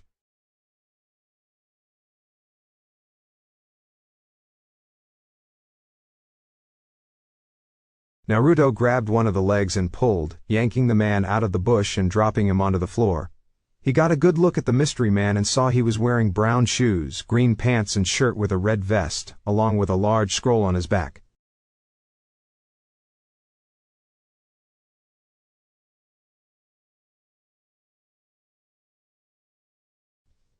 Naruto recognized the outfit and the spiky white hair, and his hand tightened into a fist.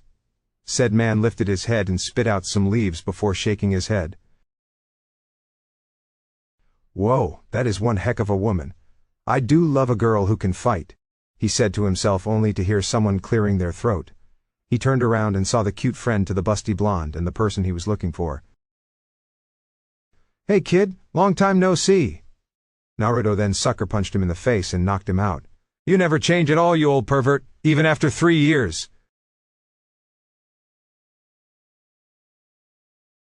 Naruto said in anger. Who is he? Shizune asked.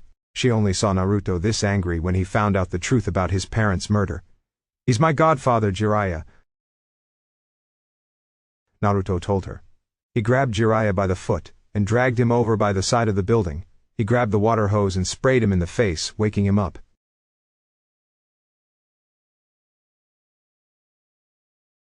Get up and go, you old pervert.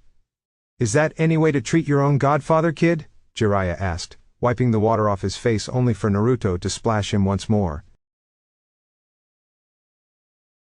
That wasn't very nice. That's how I treat an old pervert who clearly hasn't done any maturing and has been gone without so much as a single word for the past 3 years. Naruto told him, splashing him one last time because it was funny. Why the hell are you here and how did you find me? It wasn't that hard to find where you lives, kid. I am amazing after all. Jiraiya took a pause before standing up in a dramatic pose. For I am the great and mighty Jiraiya, devilishly handsome sage and seeker of justice whom the ladies love. Shizune's sweat dropped while Naruto's left eye just twitched in anger. You were an idiot when I was kid, and you're still an idiot now, Naruto bluntly told him, and Jiraiya fell to the ground. Oh, relax, kid. Besides, your good, spry and devilishly handsome godfather came for a visit, and is that how you treat him? Jiraiya asked only for Naruto to punch him in the face and knock him out again. We can go inside now, Naruto told her as he walked back to the front door. What about him? Shizune pointed to the unconscious Jiraiya. Leave him, trust me, he's had worse. Naruto told her. She reluctantly agreed and followed him back inside. Shizune ushered the kids back to their rooms while Naruto used his super speed and fixed the broken window along with cleaning up the glass.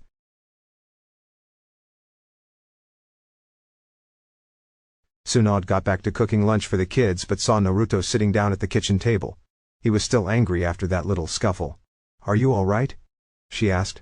Yeah, I'm fine. Just never thought I'd see him ever again, he replied. You never mentioned a godfather before, Tsunade pointed out. Because I haven't ever heard word of him in 3 years. Quite frankly, I thought he was dead. He never even showed up for the funeral. Naruto told her. Tsunade saw how much seeing Jiraiya seemed to open up old wounds, so she walked over and held his hand. I'm okay. I just needed to get that out of my system. Whatever reason he has for showing up 3 years too late.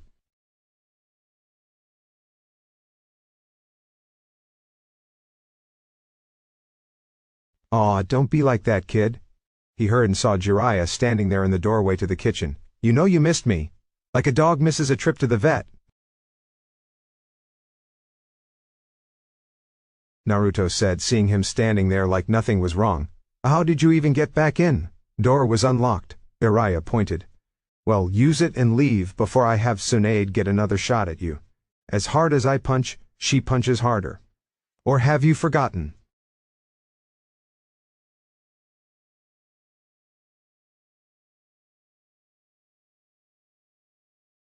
Only for Tsunade to crack her knuckles in a threatening manner which made Jiraiya gulp.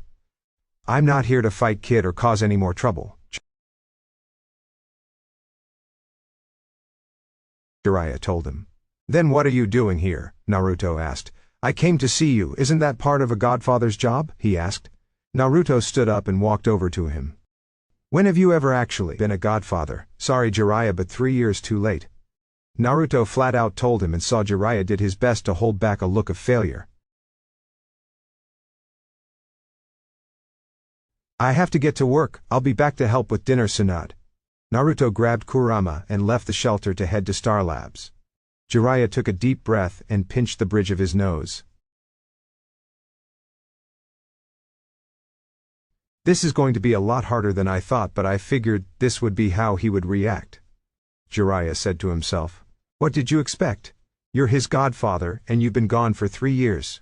When we first met him, he said he didn't have any family.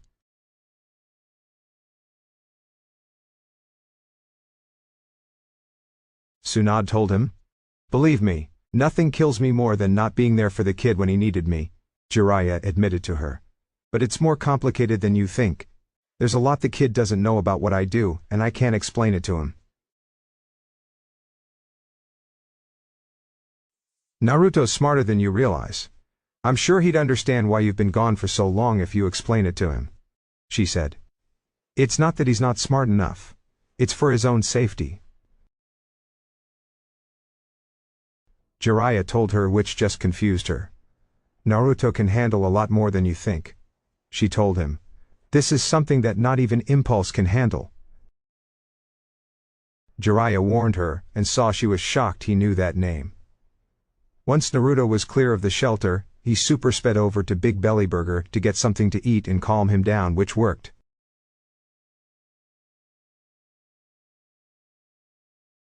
He arrived at Star Labs with a leftover milkshake and Kurama by his side. They walked inside and took the elevator up to the Cortex.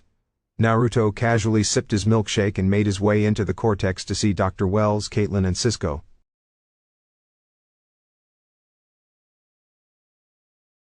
Morning, everyone. Naruto greeted them with a wave and took a sip of his milkshake. Kurama walked over by Caitlin and jumped onto a nearby chair. Caitlin scratched him on the head as Kurama curled up for a nap. Oh, too loud, Cisco said, sipping some coffee. Too much soju last night? Naruto asked. That and too much beer. I think Cisco overdid it last night, Dr. Wells explained. Hey, when someone is offering to pay for everything and that someone is rich, you take advantage, Cisco told them, taking some Advil for his headache.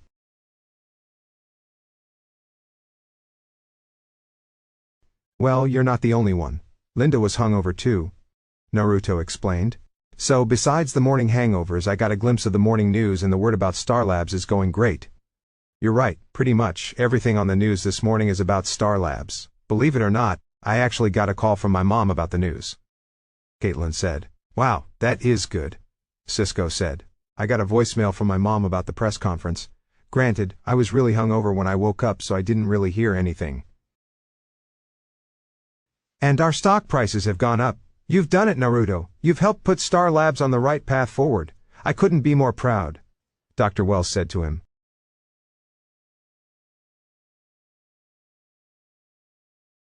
Our shipment of armor vests and icers were already sent to the CCPD, and our bacteria is ready for use in Central City. Excellent. What about the mayor and the whole arc reactor powering the city thing?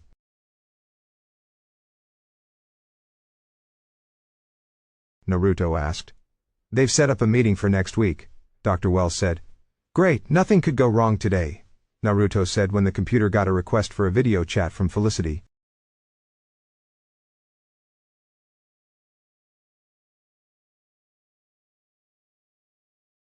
Hey, it's Felicity. Wonder what Team Arrow needs, Cisco said, leaning back in his chair and getting some rest. Naruto answered the video chat request and saw her in the bunker, but it had some security improvements.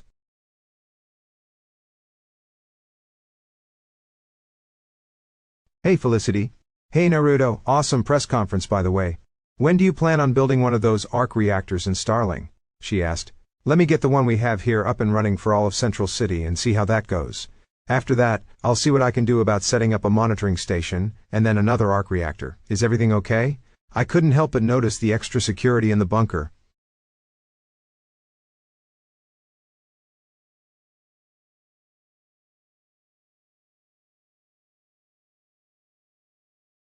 Naruto told her. Believe me, I wish things were okay, but they're not. We've got Malcolm Merlin as a best friend because we have the League of Assassins breathing down our necks, so we're far from okay. Felicity explained. I guess that's not a regular day for Team Arrow. Well, if you guys need anything, we're just a call away, Naruto said, and she nodded. So, what's up? Do you need something? No, I called to give you an update on the encrypted data packet you sent me from the Star Labs server.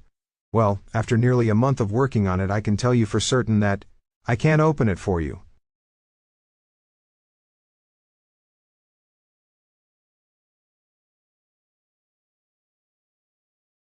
Felicity admitted. Really? I thought there wasn't anything you couldn't hack through, Naruto said.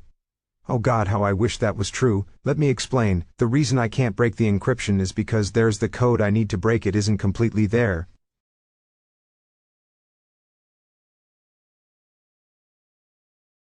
She told him but saw he was confused. Sorry, allow me to elaborate. I managed to isolate and analyze the encryption on the data packet and found it to be an elaborate hexagonal Dionix encryption, which is extremely complicated. I've managed to break a few over the years, but this one in particular is unique because in order to unlock the packet, the encryption needs to be fed a specially formatted companion key. That key is another hexagonal Dionix encryption that then unlocks the other. Without that companion key, nothing I can do will unlock it.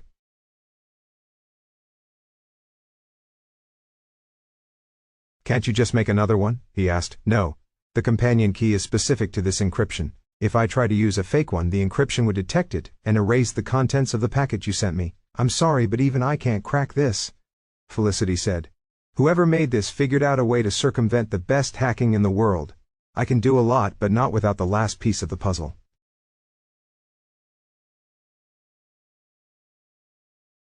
Thanks for trying, Felicity. Let me know if you or Oliver need anything, he told her, and she nodded before ending the call. Well, that was a bust. Wow, so this is where you work.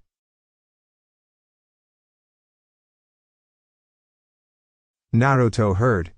He turned and saw Jiraiya standing there in the doorway. You should really think about updating your security system. Naruto super sped forward and slammed Jiraiya into the wall.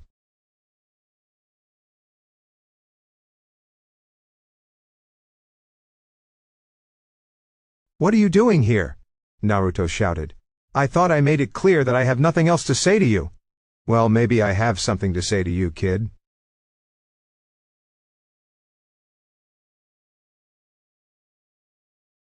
Jiraiya said. So, that's what you can do, kid. Guess impulse wasn't so much picked for you as much as describe you. Naruto, let him go. Dr. Wells told him so. Naruto reluctantly let him go.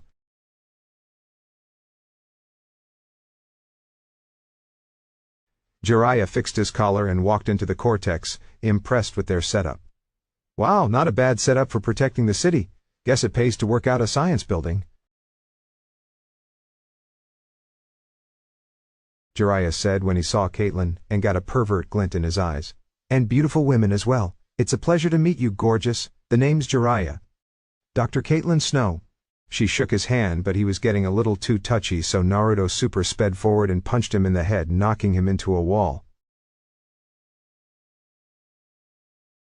You're too old for her, and she has a fiancé, so stop being a pervert or else I throw you out, Naruto warned him. Okay, I'm a little confused, so can someone please tell me what's going on and who this guy is?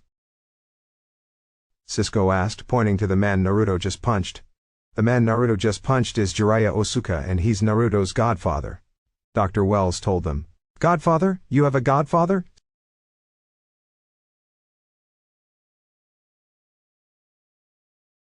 Cisco asked, and Naruto nodded. How come you have mentioned him before? Caitlin asked when Jiraiya got out of the wall and turned to them, seemingly fine. Because I've been gone for 3 years, Jiraiya said, and the kid has some issues to work out. Oh please, don't get all condescending on me, I have a very good reason to be upset with you.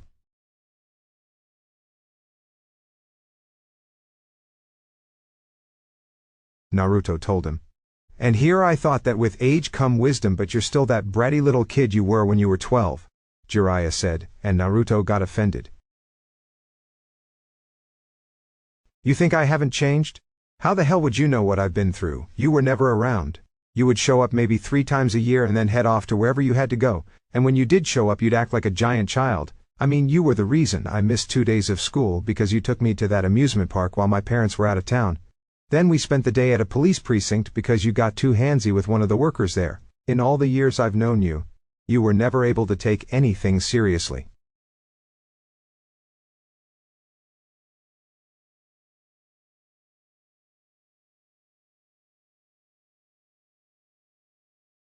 Naruto shot back at him as Cisco, Caitlyn and Dr. Wells took some steps back to avoid getting involved. This was clearly a family matter. Oh my god, would you just get over it? Sure, I'm not the best adult role model, but you've had the most fun when I'm around. And despite everything that may have happened or whatever misadventures we had, I never let anything bad happen to you.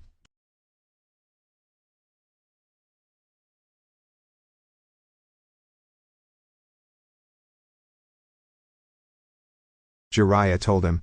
I know I'm not perfect, but no one is, not even your parents.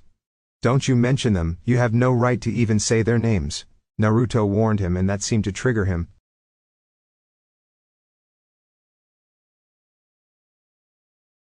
Or what, kid? They meant just as much to me as they did to you. I loved your father like a son, and your mother was the greatest woman I've ever met.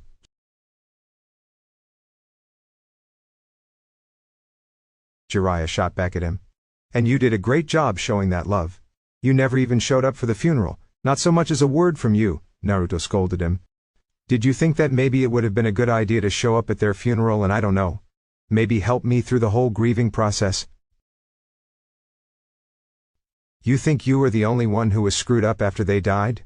Your parents meant the world to me. I had to deal with their death on my own, and quite frankly, me being there for you would have only made it worse. You have no idea the people I've lost over my lifetime, but your parents were the only good things out of all the crap I've been through, and once they were gone I couldn't come back. You have no idea what that feels like. Jiraiya told him. I know exactly what that feels like. I had to watch them die, Naruto shouted at him, releasing all the pent-up anger and aggression he's had at Jiraiya. They may have meant the world to you, but they meant just as much to me, yet I'm still here. I'm still here every day trying to make sure their legacy is intact and finding the people responsible for their death. And where were you? Sneaking into spas to spy on women or getting thrown out of another strip club? I actually managed to find the person who killed them.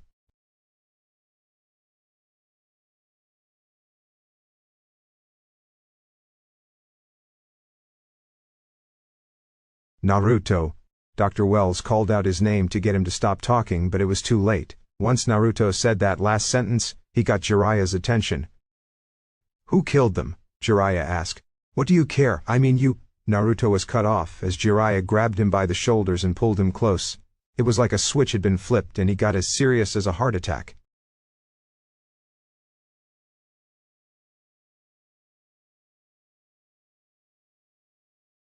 Naruto, who killed your parents? Who was responsible for the crash? He asked. Mizuki, some enforcer of the Yakuza, Naruto told him, pushing his hands off his shoulders.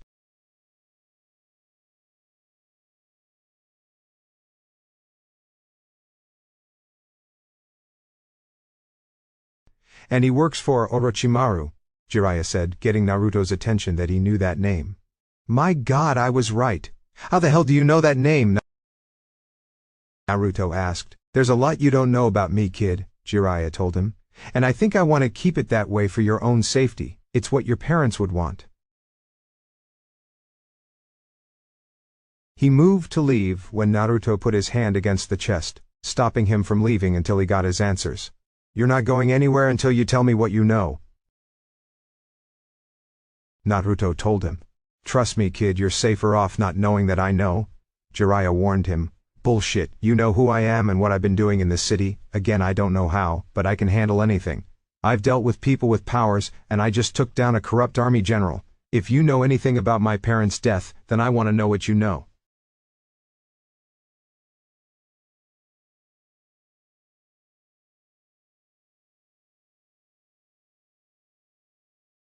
Naruto told him. Failing that, I can lock you in a cell that you won't escape from until you tell me.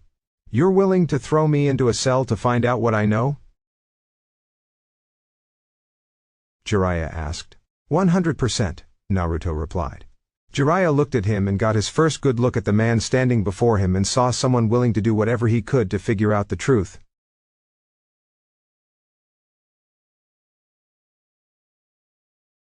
Okay, fine, Jiraiya relented, stepping back as Naruto let go.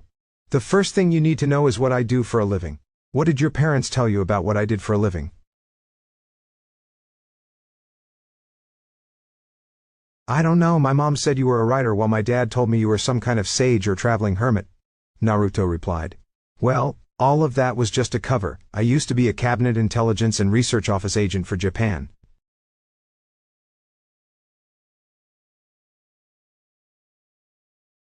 Jiraiya told him, and Naruto went wide-eyes when he heard that. What's the Cabinet Intelligence and Research Office? Caitlin asked.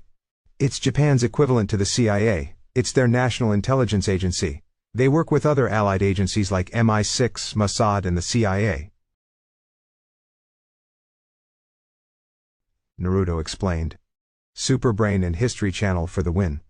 Funny you mention the CIA because I've been working for them for the past 20 years. I used to be an agent under the direct command of the Prime Minister, but when I moved to the States I joined the Central Intelligence Agency and have been for the last 20 years. Jiraiya explained. I'm a damn good spy, and it's why I've been gone for long periods of time. Okay, that explains some things. Continue, Naruto told him. A few years ago your father and mother began working on a secret project. What it really was I'm not sure, but a wealthy and secretive group came to him about some kind of genetic research, and your dad discovered something big. Jiraiya explained. When he realized what it was, and who he really was working for, it was too late. He was caught in a corner, and that's when he contacted me.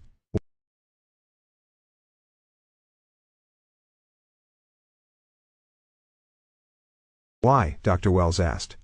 Because of who was secretly funding the project. He thought it was for a government agency, the ASA, but instead it was a group of criminals. Jiraiya told him. The Nine, Naruto said, and Jiraiya was shocked. He knew that. We dealt with someone who insisted that my parents' death wasn't an accident. When we did some digging, it led us to Mizuki, who said he did it on order from Orochimaru and some group he worked for called the Nine.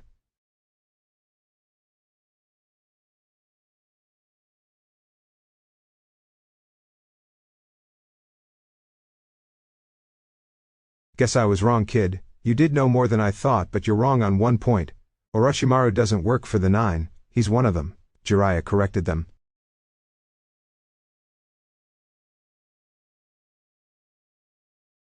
Who are they?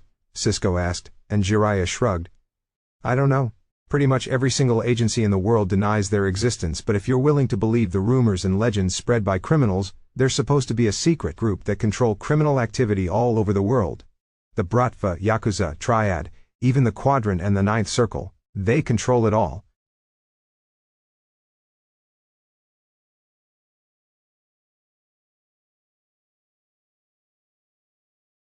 Jiraiya theorized. How could they possibly do all that? Naruto asked. Well, your father believed it had to do with why they hired him in the first place. The genetic research the ASA was doing before they went defunct was about genetic enhancement.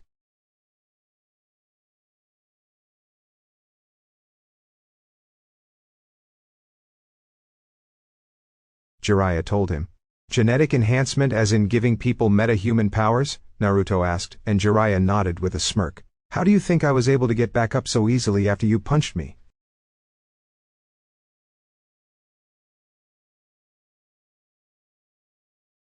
Jiraiya asked. He walked over to the wall and yanked off a metal pipe like it was nothing before snapping it in half.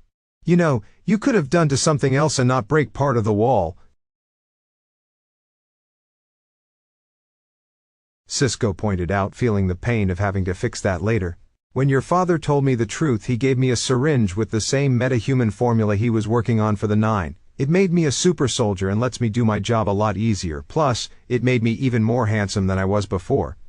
I may look 60, but I have the body of an Olympic athlete, Jiraiya said with a smirk. And the perverseness of an entire frat house, Naruto added. Okay, he gave you powers, but what else? He said that if something were to happen to him, then I needed to track down the people responsible and bring them to justice. He gave me something and said the powers he gave me would help, but it's been harder than I thought. I've managed to take down dozens of Yakuza cells all over the world, and managed to get a lead on where Orochimaru could be.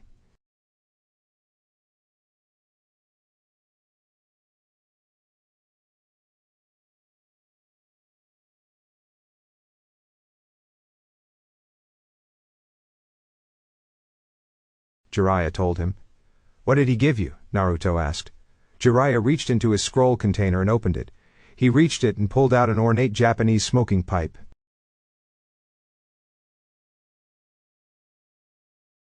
My dad gave you a pipe? Yeah, I don't know why. The stupid thing doesn't even work, Jiraiya told him. Naruto looked at the pipe and was confused as to why his dad would give Jiraiya this if it was important and had to do with the 9.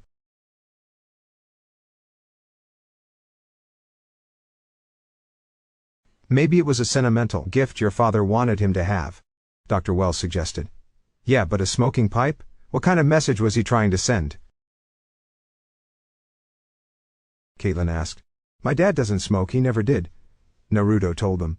He looked over the pipe before making a decision. He walked over to the table and smashed it.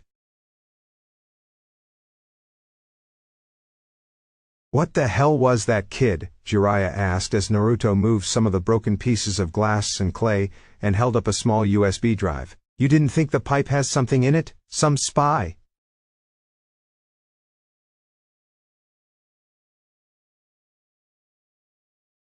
Naruto told him as the others looked at him. In my defense, I thought it was a sentimental gift. Jiraiya defended himself. Naruto sat down at the computers and plugged in the USB drive.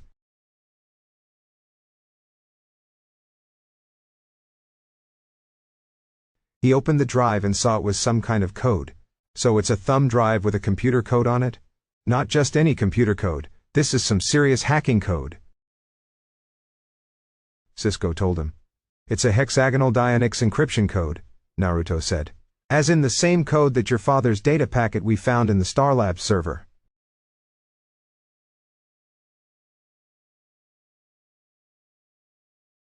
Dr. Wells said. Something tells me my dad wanted you to come here with this, Naruto told Jiraiya. He brought up the encrypted data packet that his dad hid in the Starlab server that Felicity couldn't hack.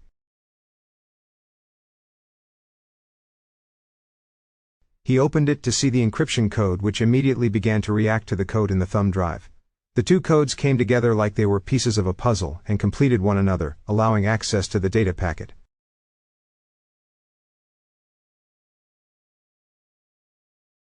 He opened it to see it was all his dad's research he did for the 9 on the metahuman serum. It turns out that the serum was derived from old research the ASA did in Freeland vaccine trials that apparently had the side effect of giving certain people metahuman powers.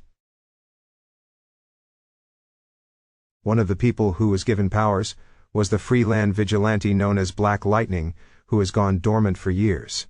Naruto found the data on various serums that his father was working on, and found one known as MHS-9 Metahuman Serum Number 9 and saw it was designed to give a subject superhuman intelligence, and he was the person, he was the subject.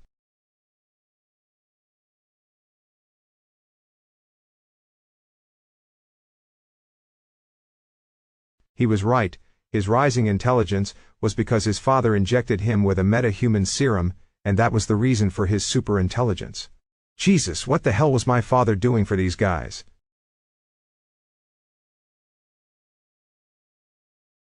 Naruto asked. Something tells me this could explain everything. Jiraiya pointed to a video clip created 1 week before the accident. Naruto opened the video and it started off with his dad in his old lab downstairs. Minato adjusted the camera a bit before looking right at the lens. Naruto, my son, if you're watching this, then Jiraiya must have reached out to you and you found the old pipe. I'm just glad I hid it in there and knew he wouldn't get rid of it. And I'm glad that you're watching this because it means that all the horrible things I've done, they won't have been nothing. If you're watching this, then your mother and I are dead.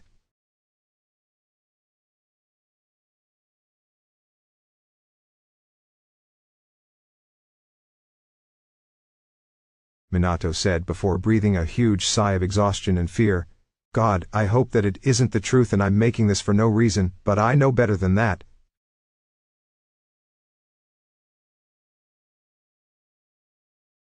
Naruto saw how hard this was for his dad, and could only imagine what he must have been going through when he recorded this. If you're watching this, then I can only imagine what you must be thinking about me. I've made a lot of mistakes in my life and this is biggest one. You must be wondering where your intelligence came from, and why this is happening to you. I'll try to tell you everything I know. Years ago I approached by people who needed my help on a special genetic research project. They said they worked for the ASA, the American Security Agency, and that the project was of the utmost importance for national security. They told me that there were people who were suffering from a rare genetic disease that caused cellular degeneration, and they needed someone to help make serums to combat the problem. It had only affected a small group, but they said it could spread and be a global pandemic, so being us, your mother and I wanted to help however we could. That was the day everything changed.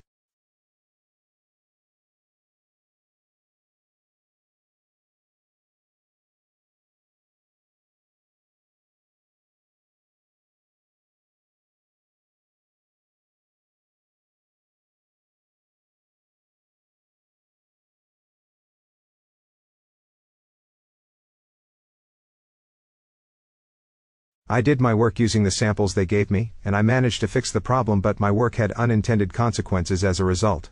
I managed to fix the genetic degradation, but the process also granted new, enhanced abilities to the subject.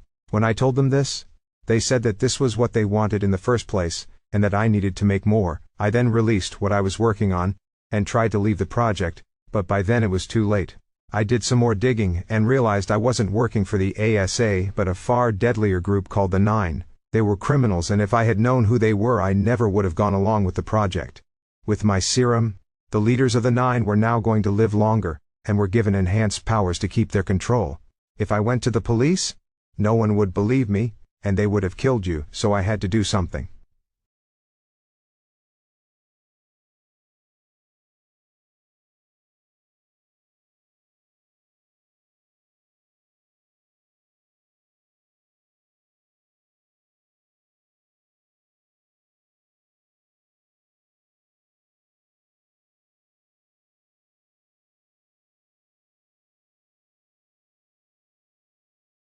Minato explained, bringing up information on 9 more metahuman serums. One of their leaders, Orochimaru, was my designated handler, and had his goons keep a close eye on me and my work. He ordered 9 more serums, so I decided to make my own move.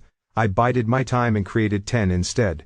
Orochimaru collected the first 8 to do God knows what with them, but I managed to buy some extra time with the last one, saying it would be the best and needed extra work. With that moment, I created Serum 9 and 10. Serum 9 was designed to grant the user superhuman intelligence, gradually over time, and eventually be on a scale that couldn't be measured, whereas Serum 10 would grant the user with superhuman physiology and accelerated healing, a super soldier if you will. I knew that if the 9 were to be taken down, then it needed to be enhanced people I know who could do it. I gave Serum 10 to Jiraiya and told him what I knew, and I injected you with Serum 9.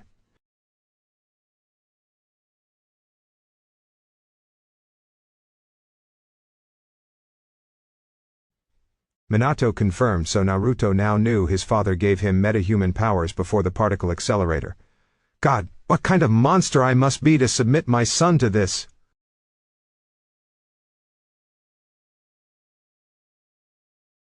Oh Dad, Naruto said.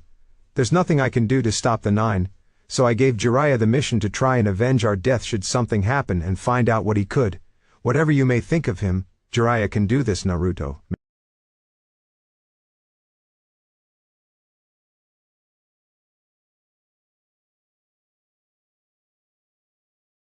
Minato said, as Naruto looked at Jiraiya and nodded.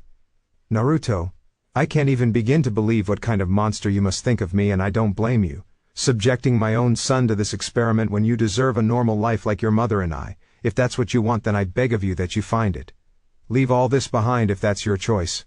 But if you choose to follow this and see where this goes, I can only hope that the serum I gave you is enough to even the playing field, and give you what you need to stop the 9, and maybe save the world from what they have planned.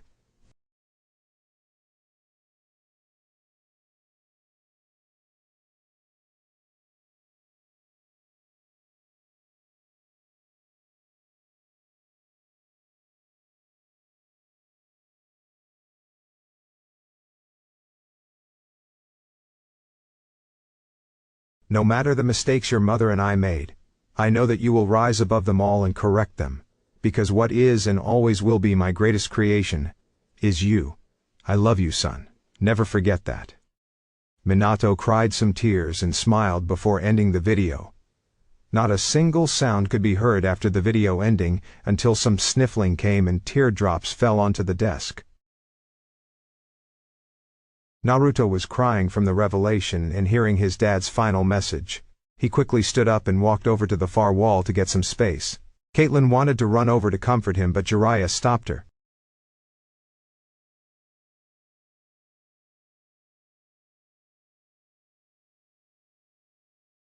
No, let him be, he told her. Naruto took one deep breath and wiped his eyes before turning to Jiraiya, his eyes a little bloodshot from the crying. What did you learn about Orochimaru?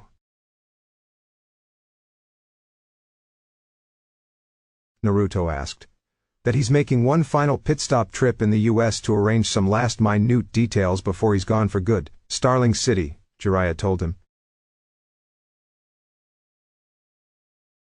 He plans to leave in 5 days. Well, lucky for you, I know some people who can help us with that, Naruto told him. Naruto, your father wanted you to have a normal life and walk away from this. Dr. Wells said to him. But he also said it was my choice. My shot at a normal life died a long time ago, and I'm not going to let my father's death be in vain. He gave me my super intelligence, but he didn't know I would also have other powers.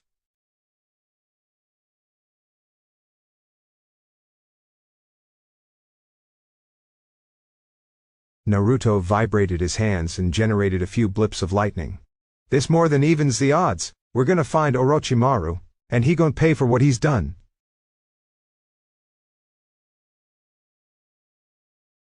Naruto said in anger as his eyes began flickering with electricity and momentarily glowed red. Edge of Starling City.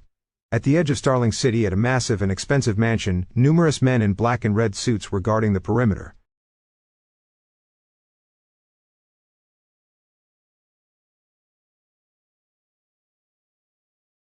A van pulled up the road and parked by the front door. One of the men got out and opened the passenger side door, only to yank out 4 men who were bound, gagged, and blindfolded. The prisoners were moved inside and taken down to the basement, which was an elaborate torture dungeon with a computer monitor system in the far corner. The prisoners were brought to the center of the room, and their blindfolds were removed to see they were screwed. There were dozens of men armed with guns or other weapons, so there was no way out, and if they tried, they'd be shot dead.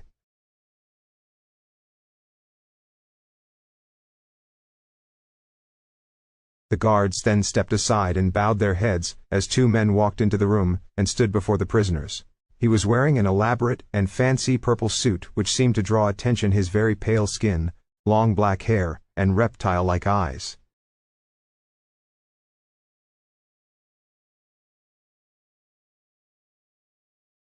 This was Orochimaru, the white snake and one of the leaders of the 9. Just being around him made your skin crawl, and one look at his face you could tell that he derived pleasure from another person's pain.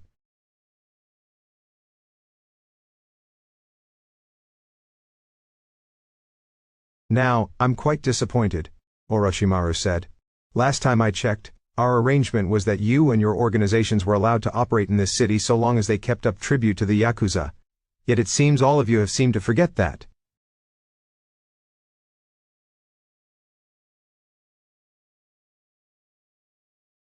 One of the prisoners yelled into his gag, but all you could hear was muffles. The muffling got on Orochimaru's nerves, so he decided to have some fun. The sound of bone cracking and cartilage bending could be heard as Orochimaru seemed to morph his body into the stuff of nightmares.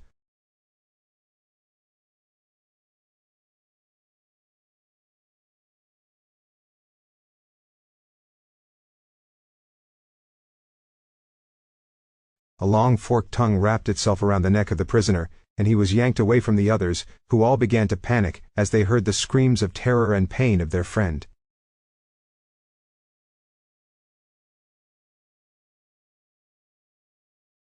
His pain soon ended, and the sound of the cracking stopped, leaving Orochimaru completely fine and normal, and the prisoner nowhere to be found. He should have changed his cologne, rather musty.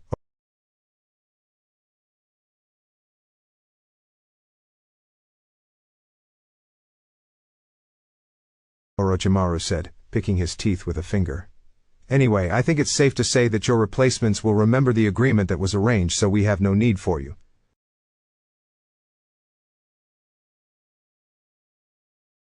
Three of his men came forward with blades, ready to slice the prisoners' throats, only for Orochimaru to stop them. Wait, perhaps letting my new protege get used to his new abilities is a better idea.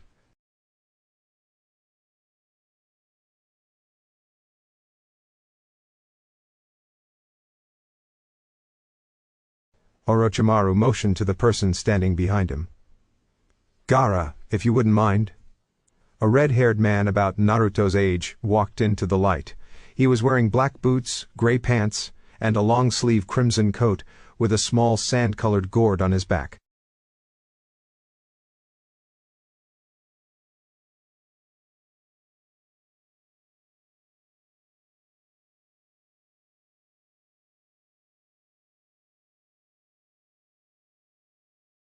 Gaara was a good person, so it was odd to see him work for a madman like Orochimaru, but there was more to the story, and it seemed he might not be in control of his actions.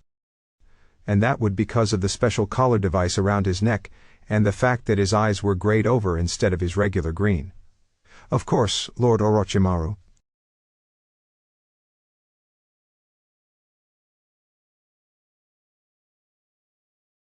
Gaara replied in a monotone, almost robotic voice. He held his hands out and the cork on his gourd popped open and sand began to spill out and move in the air like it had a mind of its own.